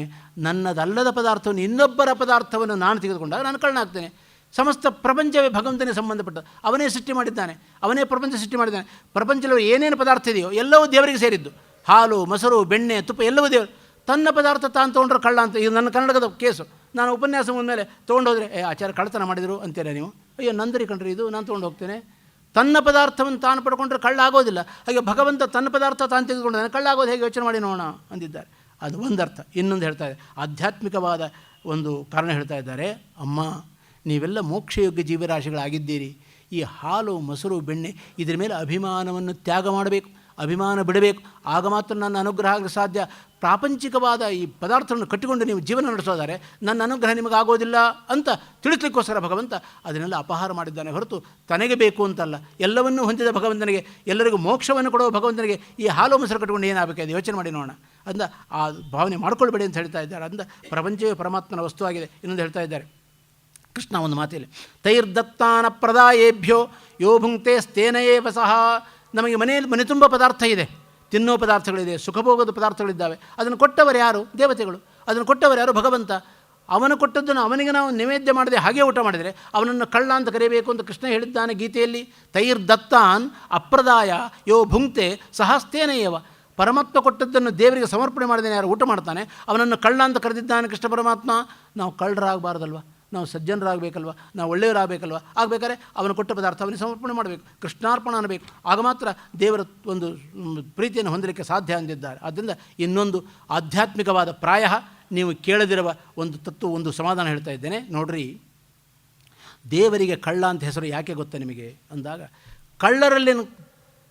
ಕಳ್ಳರು ಚೋರರಾಗಿದ್ದಾರಲ್ಲ ಅವರಲ್ಲಿ ಚೋರತ್ವ ಇದೆಯಲ್ಲ, ಆ ಚೋರತ್ವ ಭಗವಂತನ ಅಧೀನ. ಆ ಕಳ್ಳರಿಗೆ ಚೋರತ್ವವನ್ನು ಕೊಟ್ಟವನೇ ಭಗವಂತ. ಅದನ್ನ ಚೋರತ್ವ ಈ ಪ್ರತಿಯೊಬ್ಬ ಈ ಲೋಕದಲ್ಲಿ ಎಷ್ಟು ಜನ ಕಳ್ಳರಿದ್ದಾರೆ ಆ ಎಲ್ಲ ಕಳ್ಳರಲ್ಲಿರುವ ಚೋರತ್ವಕ್ಕೆ ಅಧಿಪತಿಯಾಗಿದ್ದಾನೆ. ಆದ್ದರಿಂದ ಅವನನ್ನು ಚೋರ ಅಂತ ಕರಿತೇವೆ ಅಲ್ವ, ಅವನನ್ನು ದುಃಖಿ ಅಂತ ಕರಿತೇವೆ. ಯಾಕೆ? ಲೋಕದಲ್ಲಿ ಎಷ್ಟು ಜನ ದುಃಖ ಪಡ್ತಾ ಇದ್ದೇವೆ, ಎಲ್ಲ ದುಃಖವೂ ಅವನ ಕೊಟ್ಟದ್ದು. ಅದನ್ನು ದುಃಖಕ್ಕೆ ಸ್ವಾಮಿಯಾಗಿದ್ದಾನೆ. ಯಾರು ದುಃಖಕ್ಕೆ ಸ್ವಾಮಿಯೋ ಅವನನ್ನು ದುಃಖಿ ಅಂತ ಕರಿತೇವೆ. ಇಡೀ ಬ್ಯಾಂಕಲ್ಲಿರೋ ಹಣಕ್ಕೆ ನಾನು ಸ್ವಾಮಿಯಾಗಿದ್ದೇನೆ, ಅದು ಹಣ ನಂದು ಅಂತ ಕರಿತೇವೆ ನಾವು. ಅಂದರೆ ಯಾರು ಸ್ವಾಮಿ ಆಗಿದ್ದಾನೆ, ಯಾರು ಸ್ವಾತಂತ್ರ್ಯವುಳ್ಳವನಾಗಿದ್ದಾನೆ ಅವನನ್ನು ಆ ಹೆಸರಿಂದ ಕರೆಯುವ ಪದ್ಧತಿ ಉಂಟಪ್ಪ. ಅವನನ್ನು ದುಃಖಿ ಅಂತ ಕರೀತೇವೆ, ಅವನನ್ನು ಬದ್ಧ ಅಂತ ಕರಿತೇವೆ. ಲೋಕದಲ್ಲಿ ಯಾರ್ಯಾರು ಬಂಧನ ಉಳ್ಳವರಾಗಿದ್ದಾರೆ, ಬದ್ಧರಾಗಿದ್ದಾರೆ, ಆ ಬಂಧನ ಎಂಬುದು ಪರಮಾತ್ಮನ ಅಧೀನವಾಗಿದೆ. ಪರಮಾತ್ಮ ಕೊಟ್ಟ ಬಂಧನ. ಬಂಧಕೋ ಭವಪಾಶೇನ ಭವಪಾಶಾಚ್ಯ ಮೋಚಕಃ. ಸಂಸಾರ ಬಂಧನದಲ್ಲಿ ಕಟ್ಟುವನೇ ಭಗವಂತ, ಸಂಸಾರ ಬಂಧನ ಬಿಡಿಸುವನೇ ಭಗವಂತನಾಗಿದ್ದಾನೆ. ಆದ್ದರಿಂದ ಅವನೇ ಬದ್ಧ, ಅವನೇ ಅವರ. ಅದನ್ನ ಯಾಕೆ ಎಲ್ಲರಲ್ಲಿ ಸ್ವಾತಂತ್ರ್ಯ ಅವನಿಗಿದೆ. ಆದ್ದರಿಂದ ಅವನನ್ನು ಚೋರ ಅಂತ ಕರಿಬೋದು ಹೊರತು ನಾವು ತಿಳ್ಕೊಂಡ ಕಳ್ಳತನ ಮಾಡಿದ್ದಾನೆ ಅಂತ ತಿಳ್ಕೊಬೇಡ್ರಿ. ಕಳ್ಳರಲ್ಲಿರುವ ಚೋರತ್ವವನ್ನು ಕೊಟ್ಟವನಾಗಿದ್ದಾನೆ, ಆದ್ದರಿಂದ ಅವನು ಚೋರನಾಗಿದ್ದಾನೆ. ಹೀಗೆ ಆಧ್ಯಾತ್ಮಿಕವಾದ ಅರ್ಥವನ್ನು ತಿಳ್ಕೊಂಡು ಮುಂದೆ ಹೋಗೋಣ. ಉದಾತ್ತವಾದ ಭಾವನೆ ಕೃಷ್ಣನಲ್ಲಿ ಸಂಧಾನಕ್ಕೆ ಹೋಗಿದ್ದಾನೆ. ವಿದುರನ ಜೊತೆ ದುರ್ಯೋಧನನ ಜೊತೆಯಲ್ಲಿ ಸಂಧಾನ ಮಾಡ್ಕೊಂಡ್ಬರ್ತೇನೆ, ಯುದ್ಧ ಬೇಡ. ನೋಡಿ ಹೇಗಿದೆ, ಶಾಂತಿ ದೂತನಾಗಿದ್ದಾನೆ ಭಗವಂತ. ಅನಾವಶ್ಯಕವಾಗಿ ಯುದ್ಧ ಮಾಡೋದು ಬೇಡ, ಅಮಾಯಕರ ಹತ್ಯೆ ಆಗೋದು ಬೇಡ, ಆದರ್ಶ ತೋರಿಸ್ತಾ ಇದ್ದಾನೆ. ಅದನ್ನ ಯುದ್ಧವೇ ಬೇಡ, ನಾನು ಸಂಧಾನ ಮಾಡ್ಕೊಂಡ್ಬರ್ತೇನೆ ಹೋಗಿದ್ದಾನೆ ಭಗವಂತ. ಆದರೆ ದುಷ್ಟ ದುರ್ಯೋಧನ ಇವನನ್ನೇ ಕಟ್ಟಿ ಹಾಕಲಿಕ್ಕೆ ಪ್ರಯತ್ನ. ಇವನಿಗೆ ಆಸನವೇ ಇಲ್ಲ. ಮನೆಗೆ ಅತಿಥಿಗಳು ಬಂದರೆ ದಯವಿಟ್ಟು ಬನ್ನಿ ಅಂತ ಅವ್ರಿಗೆ ಒಂದು ಆಸನ ಕೊಡಬೇಕಾ ಬೇಡ? ಅವ್ರು ಯಾರೇ ಆಗಿರಲಿ, ಬಂದು ಕೂಡಲೇ ಮೊದಲು ಬನ್ನಿ, ದಯವಿಟ್ಟು ಕೂತ್ಕೊಳ್ರಿ, ಆಮೇಲೆ ಪ್ರಾರಂಭ. ನೀವು ಯಾರು, ಏಕ ಬಂದಿದ್ದೀರಿ, ಏನು ವಿಷಯ. ಆಮೇಲೆ ಬಂದಾಗ ನೀವು ಒಂದು ಅವನಿಗೆ ಆಸನೇ ಕೊಡದಿದ್ರೆ ಅವಮಾನ ಅಲ್ವಾ ಅದು? ಕೃಷ್ಣನಿಗೆ ಆಸನವನ್ನೇ ಕೊಟ್ಟಿಲ್ಲ. ಆಗ ಭಗವಂತ ಒಂದು ಆಸನ ಮೇಲೆ ಪಕ್ಕದ ಆಸನ ಮೇಲೆ ಕುಳಿತುಕೊಂಡಿದ್ದಾನೆ. ಆಗ ವಿಶೇಷವಾಗಿ ಕಾಣತಕ್ಕಂಥದ್ದು, ಅವನ ಮನೆಯಲ್ಲಿ ಏನೂ ಆತಿಥ್ಯವನ್ನು ಸ್ವೀಕಾರ ಮಾಡಲಿಲ್ಲ ಕೃಷ್ಣ ಪರಮಾತ್ಮ. ವಿದುರನ ಮನೆಯಲ್ಲಿ ಬಂದು ಆತಿಥ್ಯ ಸ್ವೀಕಾರ ಮಾಡಿದ್ದಾನೆ. ಯಾಕೆ? ಯಾವುದೇ ಒಂದು ಪದಾರ್ಥ ಬಾಯಲ್ಲಿ ಹಾಕ್ಕೊಳ್ಬೇಕಾದ್ರೆ ಅದು ಸಾತ್ವಿಕವಾದ ಪದಾರ್ಥ ಆಗಿರಬೇಕು, ಸಜ್ಜನರು ಕೊಟ್ಟ ಪದಾರ್ಥ ಆಗಿರಬೇಕು. ಅದನ್ನು ಮಾತ್ರ ಬಾಯಲ್ಲಿ ಹಾಕ್ಕೊಳ್ಬೇಕು ಹೊರತು ಕಂಡ ಪದಾರ್ಥವನ್ನು ಬಾಯಲ್ಲಿ ಹಾಕ್ಕೊಳ್ಳಿಕ್ಕೆ ಹೋಗಬೇಡ್ರಿ ಎಂಬ ತತ್ವವನ್ನು ಜಗತ್ತಿಗೆ ತಿಳಿಸ್ತಾ ಇದ್ದಾನೆ ಭಗವಂತ. ವಿದುರ ಸಜ್ಜನನಾಗಿದ್ದಾನೆ, ಸಾತ್ವಿಕನಾಗಿದ್ದಾನೆ, ಭಗವದ್ಭಕ್ತನಾಗಿದ್ದಾನೆ. ಅವನ ಮನೆಯಲ್ಲಿ ಮಾಡಿದ ಆಹಾರ ಇದೆಯಲ್ಲ ಅದನ್ನು ಸ್ವೀಕಾರ ಮಾಡಿದ್ದಾನೆ ಹೊರತು ದುರ್ಯೋಧನನ ಮನೆ ಕೆಟ್ಟ ಅನ್ನ, ಪಾಪಿಷ್ಠರ ಅನ್ನ. ಯಾಕಂದರೆ ಆಹಾರದಲ್ಲಿ 3: ಸಾತ್ವಿಕ ಆಹಾರ, ರಾಯಸ ಆಹಾರ, ತಾಮಸ ಆಹಾರ. ಕೃಷ್ಣ ಪರಮಾತ್ಮ ಗೀತೆಯಲ್ಲಿ ಈ 3 ಆಹಾರಗಳನ್ನು ಹೇಳಿದ್ದಾನೆ. ಯಾವುದು ಸಾತ್ವಿಕ ಆಹಾರ, ಯಾವುದು ತಾಮಸ ಆಹಾರ, ಯಾವುದು ರಾಯಸ ಆಹಾರ. ಯಾವಾಗಲೂ ಸಾತ್ವಿಕ ಆಹಾರವನ್ನು ಸ್ವೀಕಾರ ಮಾಡಿದಾಗ ಆಹಾರ ತುಂಬ ಇಂಪಾರ್ಟೆಂಟು. ಆಹಾರಕ್ಕೆ ತಕ್ಕಂತೆ ನಮ್ಮ ಮನಸ್ಸು ಬದಲಾವಣೆ ಆಗುತ್ತೆ, ಆಹಾರಕ್ಕೆ ತಕ್ಕಂತೆ ನಮ್ಮ ಸ್ವಭಾವ ಬದಲಾವಣೆ ಆಗುತ್ತೆ. ಆದ್ದರಿಂದ ಯಾವಾಗಲೂ ಶುದ್ಧವಾದ ಆಹಾರವನ್ನೇ ಸ್ವೀಕಾರ ಮಾಡಿರಿ. ರಾಜಸ ಆಹಾರ ಸ್ವೀಕಾರ ಮಾಡಬೇಡ್ರಿ, ತಾಮಸ ಆಹಾರ ಸ್ವೀಕಾರ ಮಾಡಬೇಡ್ರಿ. ಯಾರಾದ್ರು ಒಬ್ಬರು ಮನೆ ಕರೆದು ಬೇಕಾದ ಒಂದು ಬಟ್ಟೆ ಕೊಡಿ, ದುಡ್ಡು ಕೊಡ್ರಿ, ಏನೋ ಕೊಡ್ರಿ, ಕಳಿಸಿರಿ ಅವ್ರನ್ನ. ಒಂದು 4 ವರ್ಷ ಆದ ಬಿಟ್ಟು ಬಂದಮೇಲೆ, ಆಚಾರ್ಯ ಒಂದು 4-5 ವರ್ಷದಿಂದ ನಮ್ಮ ಮನೆ ಬಂದಿದ್ದೀರಿ, ನೀವು ಬೇಕಾದಷ್ಟು ದುಡ್ಡು ಕೊಟ್ಟಿದ್ದೆ, ಬಟ್ಟೆ ಕೊಟ್ಟಿದ್ದೆ, ಹೌದೇನ್ರಿ ಕೊಟ್ಟಿದ್ದೀರಾ ಅಂತಾರೆ ಅವರು. ಮರ್ತೇ ಬಿಟ್ಟಿರ್ತಾರೆ. ಆದರೆ ಒಬ್ಬ ಮನೆಗೆ ಅತಿಥಿ ಬಂದಾಗ ಫಸ್ಟ್ ಕ್ಲಾಸ್ ಅಡುಗೆ ಮಾಡಿ ಹೊಟ್ಟೆ ತುಂಬ ಊಟಕ್ಕೆ ಹಾಕಿರಿ ಅವನಿಗೆ. ಒಂದು 10 ವರ್ಷ ಬಿಟ್ಟು ಬಂದಾಗಲೂ ಕೂಡ ಅವನೇ ಹೇಳ್ತಾನೆ ಅಡ್ವಾನ್ಸಾಗಿ, ನೋಡಿರಿ 10 ವರ್ಷದಿಂದ ನಿಮ್ಮ ಮನೆ ಬಂದಿದ್ದೆ, ಎಂಥ ಅಡುಗೆ ಮಾಡಿದ್ದೀರಿ, ಎಂಥ ಸಾರು ನೋಡಿ, ಈಗಲೂ ಕೂಡ ನನ್ನ ಕೈ ಗಮ್ಮಂತ ಪರಿಮಳ ಬರ್ತಾ ಇದೆ. 10 ವರ್ಷ ಆಯಿತು ಅವನು ಊಟ ಮಾಡಿ. ಯಾಕೆ? ಬಟ್ಟೆ ಕೊಟ್ಟದ್ದು ಒಳಗೆ ಹೋಗಲಿಲ್ಲ, ಧನ ಕೊಟ್ಟದ್ದು ಒಳಗೆ ಹೋಗಲಿಲ್ಲ, ಅನ್ನ ತಿಂದದ್ದು ಒಳಗೆ ಹೋಯಿತು. ಯಾವುದು ಒಳಗೆ ಹೋಗಿದೆ, ಶರೀರದ ಒಳಗೆ ಹೋಗಿದೆ, ಅದು ರಕ್ತಗತವಾಗಿದೆ, ಅಸ್ಥಿಗತವಾಗಿದೆ. ಆದ್ದರಿಂದ ಅದನ್ನೆಂದೂ ಮರಲಿಕ್ಕೆ ಸಾಧ್ಯ. ಆದ್ದರಿಂದ ಕಲವು ಅನ್ನಗತ ಪ್ರಾಣ, ಅನ್ನದಾನಂ ಮಹಾದಾನಂ. ಕಲಿಯುಗದಲ್ಲಿ ಅನ್ನದಾನಕ್ಕೆ ಯಾಕೆ ಶ್ರೇಷ್ಠತೆ ಕೊಟ್ಟಿದ್ದಾರೆ? ಅದು ಒಳಗೆ ಹೋದಾಗ ಎಂದೂ ಮರಲಿಕ್ಕಾಗೋದಿಲ್ಲ. ಅದರಿಂದ ಅಯ್ಯೋ ನಿಮ್ಮ ಮನೇಲಿ ಊಟ ಹಾಕಿದ್ದೀರಪ್ಪ, ನಿಮ್ಮ ಮನೇಲಿ ಊಟ ಮಾಡಿದ್ದೇನೆ ನಾನು ಅಂತ 10 ವರ್ಷ ಅವರು ಹೇಳ್ತೇವೆ. ಅದೇ ದುಡ್ಡು ಕೊಟ್ಟರೆ ಮರ್ತೇ ಬಿಡ್ತೇವೆ ನಾವು. ಅದು ಅನ್ನದಾನ ತುಂಬ ಶ್ರೇಷ್ಠ. ಆದ್ದರಿಂದ ಅಯೋಗ್ಯರ ಅನ್ನವನ್ನು ತಿನ್ನಬೇಡ, ಅಯೋಗ್ಯರ ಪದಾರ್ಥ ಬಾಯಲ್ಲಿ ಹಾಕ್ಕೊಳ್ಬೇಡ, ನಿನಗೂ ಅಯೋಗ್ಯರ ಬುದ್ಧಿ ಬಂದಿತ್ತು ಎಂಬುದಾಗಿ ಭೀಷ್ಮಾಚಾರ್ಯರು, ದ್ರೋಣಾಚಾರ್ಯರು, ಯಾಕೆ ಅವರು ದುರ್ಯೋಧನ ಅನ್ನವನ್ನು ತಿಂದವರು. ಒಂದು ಗಮನಿಸಬೇಕು, ದ್ರೋಣಾಚಾರ್ಯ ಎಂದೂ ದುರ್ಯೋಧನ ಮನೆಯಲ್ಲಿ ಊಟ ಮಾಡಲಿಲ್ಲ ಅವರು. ದುರ್ಯೋಧನ ಅನ್ನ ತಿಂದ ಹಾಗೆ. ಅಂದರೆ ನಾವು ಗೌರ್ಮೆಂಟ್ ಕೆಲಸ ಮಾಡ್ತೇನೆ, ನಾನು ಗೌರ್ಮೆಂಟ್ ಅನ್ನವನ್ನು ತಿಂದು ಬದುಕಿದ್ದೇನೆ, ದಿನ ಗೌರ್ಮೆಂಟ್ ಬಂದು ನನಗೆ ಅನ್ನ ಹಾಕತ್ತಾ? ಇಲ್ವಲ್ಲ. ಯಾರು ಸಂಬಳ ತೊಗೊಂಡು ಬದುಕಿದ್ದೇವೆ, ಅದರಿಂದ ಪದಾರ್ಥ ತೊಗೊಂಡಿದ್ದೇವೆ, ನಾವು ಸರ್ಕಾರದ ಅನ್ನವನ್ನು ತಿಂದು ಬದುಕಿದಂತೆ. ದುರ್ಯೋಧನ ಸಂಬಳ ತೊಗೊಂಡು ಬದುಕಿದವರಿಗೆ ದುರ್ಯೋಧನ ಅನ್ನವನ್ನು ತಿಂದಂತೆ. ಅದು ಪಾಪಿಷ್ಠರ ಅನ್ನ, ಪಾಪಿಷ್ಠ ಸಂಪಾದನೆ ಮಾಡಿದ ದುಡ್ಡು. ಆದ್ದರಿಂದ ಪಾಪಿಷ್ಠರ ಅನ್ನವನ್ನು ತಿನ್ನಬೇಡಿ ಅಂತ ಹೇಳ್ತಾ ಇದೆ ಶಾಸ್ತ್ರ. ಅದರಿಂದ ಜಗತ್ತಿಗೆ ತೋರಿಸ್ತಾ ಇದ್ದಾನೆ ಕೃಷ್ಣ, ನಾನು ಜಗದೊಡೆಯನಾದರೂ ಕೂಡ ಪಾಪಿಷ್ಠರ ಆಹಾರವನ್ನು ಸ್ವೀಕಾರ ಮಾಡೋದಿಲ್ಲ, ವಿದುರ ಕೊಟ್ಟ ಆಹಾರವನ್ನು ಸ್ವೀಕಾರ ಮಾಡ್ತೀನಿ. ತಿಳಿಸಲಿಕ್ಕೋಸ್ಕರ ವಿದುರನ ಮನೆಯಲ್ಲಿ ಆತಿಥ್ಯ ಸ್ವೀಕಾರ ಮಾಡಿದ್ದೇನೆ ಎಂದು ಕಾಣ್ತಾ ಇದ್ದೇವೆ. ಹಾಗೆ ನಿಸ್ವಾರ್ಥ ಕೃಷ್ಣ ಎಂದು ತಾನು ಅಧಿಕಾರವನ್ನು ಅಪೇಕ್ಷೆ ಮಾಡಲಿಲ್ಲ. ಎಷ್ಟು ಜರಾಸಂಧನ ಸಂಹಾರ ಮಾಡಿದೆ, ಅಲ್ಲಿ ಅಧಿಕಾರ ಅಪೇಕ್ಷೆ ಪಡಲಿಲ್ಲ. ನರಕಾಸುರನ ಸಂಹಾರ ಮಾಡಿದೆ, ತಾನು ಅದು ಅಧಿಕಾರಿ ಆಗಲಿಲ್ಲ. ಕಂಸನನ್ನು ಸಂಹಾರ ಮಾಡಿದೆ, ತಾನು ಅಧಿಕಾರಿ ಆಗಲಿಲ್ಲ. ಎಲ್ಲ ಕಡೆಯಲ್ಲಿ ಕೂಡ ಕೇವಲ ಜನಸೇವೆ ಎಂದು ಮಾಡಿದನೇ ಹೊರತು, ಇಡೀ ತನ್ನ ಜೀವನದಲ್ಲಿ ಜನಸೇವೆ ಮಾಡಿದನೇ ಹೊರತು ಎಂದೂ ಅಧಿಕಾರದ ಅಪೇಕ್ಷೆ ಪಡಲಿಲ್ಲ, ಎಂದೂ ಕುರ್ಚಿಗೆ ಅಂಟುಕೊಳ್ಳಿಲ್ಲ ಭಗವಂತ ಎಂಬುದನ್ನು ಕಾಣ್ತಾ ಇದ್ದೇವೆ. ಯಮುನೆಯನ್ನು ಶುದ್ಧಗೊಳಿಸಿದ್ದಾನೆ, ದನಕರುಗಳನ್ನು ಪಶುಪಕ್ಷಿಗಳನ್ನು ರಕ್ಷಣೆ ಮಾಡಿದ್ದಾನೆ. ಜರಾಸಂಧನ ಭಯ ತಪ್ಪಿಸಲಿಕ್ಕೋಸ್ಕರ ಸಮುದ್ರ ಮಧ್ಯೆಯಲ್ಲಿ ದ್ವಾರಕಾ ಪಟ್ಟಣವನ್ನೇ ನಿರ್ಮಾಣ ಮಾಡಿದ್ದಾನೆ. ಎಷ್ಟು ಭಕ್ತರ ರಕ್ಷಣೆ, ಕಳಕಳಿ ಎಂಬ ಪರಮಾತ್ಮನ ಎಂಬುದನ್ನು ನಾವು ಕಾಣಬಹುದಾಗಿದೆ. 16,108 ಜನ ಮದುವೆ ಆದರೂ ಕೂಡ ನಿರ್ಲಿಪ್ತನಾಗಿದ್ದಾನೆ ಭಗವಂತ. ಯಾಕೆ? ಯೋಗ ಸಾಮರ್ಥ್ಯದಿಂದ. ನೋಡಿ ಸ್ವಾರಸ್ಯ, 16,108 ಜನಕ್ಕೆ 16,108 ಮನೆ ಮಾಡಿಕೊಟ್ಟಿದ್ದಾನೆ. ಒಂದೊಂದು ಮನೆಯಲ್ಲಿ ಒಬ್ಬೊಬ್ಬ ಹೆಂಡತಿ ಇಟ್ಟಿದ್ದಾನೆ. ತಾನು 16,108 ರೂಪಾಯಿ ಪಡೆದು ಪ್ರತಿಯೊಬ್ಬರ ಮನೆಯಲ್ಲೂ ಇದ್ದಾನೆ. ಒಂದು ನಾರದರಿಗೆ ಅನಿಸ್ತಂತೆ, ಹೌದು ನಾವು ಒಂದೊಂದು ಮದುವೆ ಮಾಡಿಕೊಂಡು ಎಷ್ಟು ಕಷ್ಟಪಡ್ತಾರೆ ಲೋಕದಲ್ಲಿ ಜನಗಳು, ಇವನು 16,108 ಹೇಗೆ ಮೇಂಟೈನ್ ಮಾಡ್ತಾನೆ ನೋಡೋಣ ಅಂತ ಅನಿಸ್ತಂತೆ ಅವ್ರಿಗೆ. ಒಂದು ಮನೆಗೆ ಬಂದಿದ್ದಾರೆ, ಫಸ್ಟ್ ಕ್ಲಾಸ್ ಮಗುವಿಗೆ ನಾಮಕರಣ ನಡೀತಾ ಇದೆ, ಏನು ಸಂಭ್ರಮವೂ ಸಂಭ್ರಮ, ಎಲ್ಲ ಕಡೆಗೆ ನೋಡ್ತಾ ಇದೆ. ನೋಡಿದ ಸಂತೋಷಪಟ್ಟರು. 2ನೇ ಮನೆಗೆ ಹೋಗಿದ್ದಾರೆ, ಅಲ್ಲಿ ಇನ್ನೊಂದು ಮನೆಗೆ ಉಪನಯನ ನಡೀತಾ ಇದೆ. 3ನೇ ಮನೆಗೆ ಹೋಗಿದ್ದಾನೆ. 40-50 ಮನೆಗೆ ಹೋದಾಗ ಕಾಲೇ ಬಿದ್ದು ಹೋಯ್ತು ನಾರದೆ. ಸಾಕಪ್ಪ ದೇವರೇ, ನಾನೇನು ನಿನ್ನ ಮಹಿಮೆ ನೋಡಲಿಕ್ಕೆ ಅಂತ ಬಂದೆ, ಇನ್ನೆಂದೆಂದು ನಿನ್ನ ಮಹಿಮೆ ನೋಡಲಿಕ್ಕೆ ನಾನು ಪ್ರಯತ್ನ ಮಾಡೋದಿಲ್ಲ ಅಂತ ಸುತ್ತಾಗಿದ್ದಾರೆ ನಾರದರು. ಭಾಗವತ ಹೇಳ್ತಾ ಇದೆ. ಇಷ್ಟು ಅದರಿಂದ ಎತ್ತರ ಯೋಗೇಶ್ವರ ಕೃಷ್ಣ, ಬರೀ ಯೋಗ ಅಲ್ಲ, ಯೋಗೇಶ್ವರನಾಗಿದ್ದಾನೆ ಭಗವಂತ. ಆದ್ದರಿಂದ ಅವನಿಗೆ ಈ ಸಾಮರ್ಥ್ಯ ಬರಲಿಕ್ಕೆ ಸಾಧ್ಯ. ತಾಯಿಗೆ 2 ಬಾರಿ ಬ್ರಹ್ಮಾಂಡವನ್ನೇ ತೋರಿಸಿದ್ದಾನೆ ಭಗವಂತ. ಬ್ರಹ್ಮಾಂಡೋದರ ಬ್ರಹ್ಮಾಂಡ ಉದರೇ ಯಶಸಃ ಬ್ರಹ್ಮಾಂಡೋದರ. ಅರ್ಜುನ ಸ್ನೇಹಿತನಾಗಿ ಅವನು ರಕ್ಷಣೆ ಮಾಡಿದ್ದಾನೆ ಭಗವಂತ. ಸತ್ಯ ಅಂದರೆ ಏನು, ಧರ್ಮ ಅಂದರೆ ಏನು, ಅದನ್ನು ಅರ್ಜುನನ ಬಾಯಿಂದ ಹೇಳಿಸಿದ್ದಾನೆ ಭಗವಂತ. ಸತ್ಯದ ಬಗ್ಗೆ ಮಾತಾಡಬಹುದು ಸುಲಭ, ಧರ್ಮದ ಬಗ್ಗೆ ಮಾತಾಡೋದು ಸುಲಭ. ಅದು ಯತ್ ಸತಾಂ ಹಿತಂ ತತ್ ಸತ್ಯಂ. ಸಜ್ಜನರಿಗೆ ಯಾವುದು ಅನುಕೂಲವಾಗುತ್ತೋ ಅದು ಸತ್ಯವೇ ಹೊರತು ಇದ್ದಕ್ಕಿದ್ದ ಹಾಗೆ ಮಾಡೋದು ಸತ್ಯ ಅಲ್ಲ. ಧರ್ಮ ಶಬ್ದಕ್ಕೆ ಧರ್ಮೋ ಧರ್ಮವಿದುತ್ತಮ. ಧರ್ಮ ಅಂದರೆ ಭಗವಂತ ಅಂತ ಹೆಸರು. ಧರ್ಮ ಶಬ್ದಕ್ಕೆ ಏನರ್ಥ? ಧಾರಯತಿ ಇತಿ ಧರ್ಮ. ಯಾವುದನ್ನು ಆಚರಣೆ ಮಾಡಿದ್ದರಿಂದ, ಹೇಗೆ ಬದುಕಿದ್ದರಿಂದ ಅನೇಕ ಸಜ್ಜನರನ್ನು ಬದುಕಲಿಕ್ಕೆ ಸಾಧ್ಯವೋ ಅದನ್ನು ಧರ್ಮ ಅಂದಿದ್ದಾರೆ. ಹೀಗೆ ಸತ್ಯ ಮತ್ತು ಧರ್ಮದ ಶಬ್ದ ಅರ್ಥವನ್ನು ಕರ್ಣಪರ್ವದಲ್ಲಿ, ಮಹಾಭಾರತ ಕರ್ಣಪರ್ವದಲ್ಲಿ ಕೃಷ್ಣ ತೋರಿಸಿದ್ದನ್ನು ಕಾಣ್ತಾ ಇದ್ದೇವೆ. ಆದ್ದರಿಂದ ಸಮಗ್ರವಾದ ಗೀತೆಯನ್ನು ಅರ್ಜುನಿಗೆ ಉಪದೇಶ ಮಾಡಿದ್ದಾನೆ, ವಿಶ್ವರೂಪ ದರ್ಶನ ಮಾಡಿಸಿದ್ದಾನೆ ಎಂದು ನಾನು ಹೇಳಿದ್ದೇನೆ. ಹೀಗೆ ಭಕ್ತಿ ಅಂದರೆ ಏನು? ಸಮಸ್ತ ಪ್ರಪಂಚಕ್ಕೆ ಚತುರ್ವಿಧ ಭಜಂತೆ ಮಾಂ ಜನ ಸುಕೃತಿನೋರ್ಜುನ. ಕೃಷ್ಣ ಪರಮಾತ್ಮನ ಮಾತಿದು.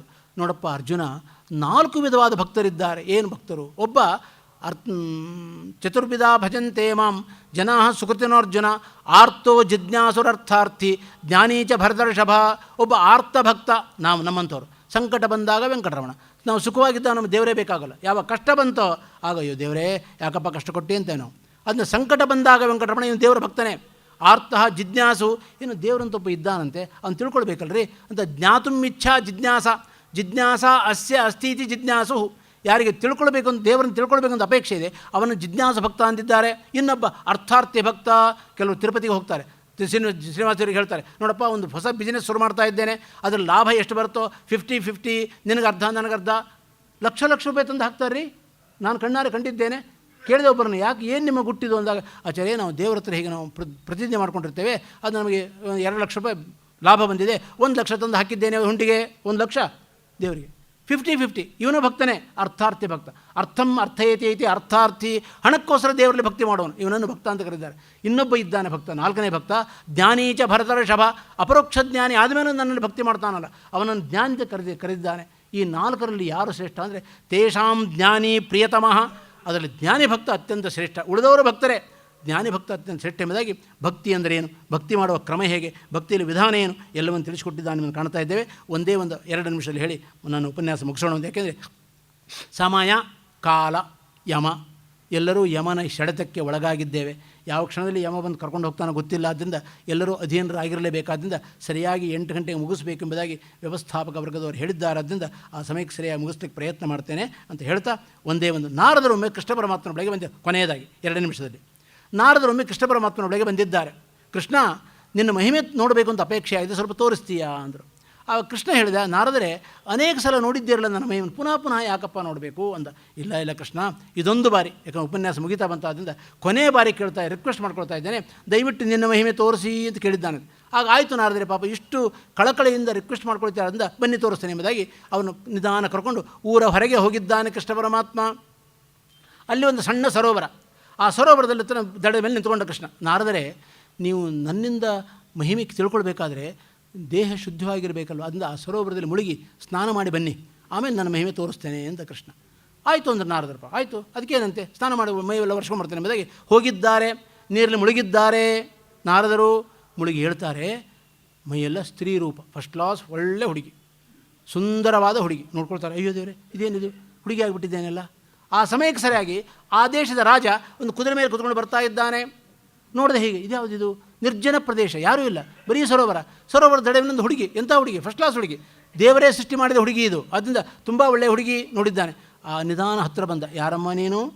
ಅವ್ರಿಗೆ ನಾಚಿಕೆ, ಅಯ್ಯೋ ನಾರದರು ಅಂತ ಹೇಳ್ಕೊಳ್ಳೋಕೆ ನಾಚಿಕೆ, ಅವರಿಗೆ ನಾರದರು ಹೆಣ್ಣಾಗಿಬಿಟ್ಟಿದ್ದಾರೆ ಪಾಪ. ಅವರೇನೋ ಕಷ್ಟಪಟ್ಟು ಪಾಪ ಯೋಚನೆ ಮಾಡಿದ್ದಾರೆ. ಆಗ ಹೇಳಿದ್ದಾನೆ, ನೋಡು, ನಾನು ನಿನ್ನನ್ನು ಮದುವೆ ಆಗಬೇಕು ಅಂತ ಅಪೇಕ್ಷೆ ಪಡ್ತೇನೆ, ಮದುವೆ ಆಗ್ತೀಯಾ ಅಂತ ಕೇಳಿದ. ಅವಳನ್ನು ಯೋಚನೆ ಮಾಡಿದ್ಲು, ರಾಜ, ಈ ದೇಶದ ಚಕ್ರವರ್ತಿ, ಅವನು ಮದುವೆ ಆಗ್ತಾನಂತೆ, ಯಾಕೆ ಆಗಬಾರ್ದು, ಆಗಲೇ ಆಗ್ತಾನೆ ಅಂತ ಅವನು ಕುದುರೆ ಮೇಲೆ ಕೊಟ್ಕೊಂಡು ಹೊರಟೇ ಹೋದ. ವಿಧಿವತ್ತಾಗಿ ಅರಮನೆ ಕರ್ಕೊಂಡು ಮದುವೆ ಮಾಡಿಕೊಂಡ. ಮದುವೆ ಆಯಿತು. ಮದುವೆ ಆದ ನಂತರ ಮುಂದಿನ ಸಂದರ್ಭ, ಅನೇಕ ಮಕ್ಕಳನ್ನು ಪಡ್ತು. ಎಷ್ಟು ಸುಖ ಅಂದರೆ ರಾಜಸುಖ, ರಾಜಭೋಗ, ಯಾವುದಕ್ಕೂ ಕೊರತೆ ಇಲ್ಲ, ಅಷ್ಟು ಚೆನ್ನಾಗಿ ನಾರದರು ಸುಖ ಪಡ್ತಾ ಇದ್ದಾರೆ.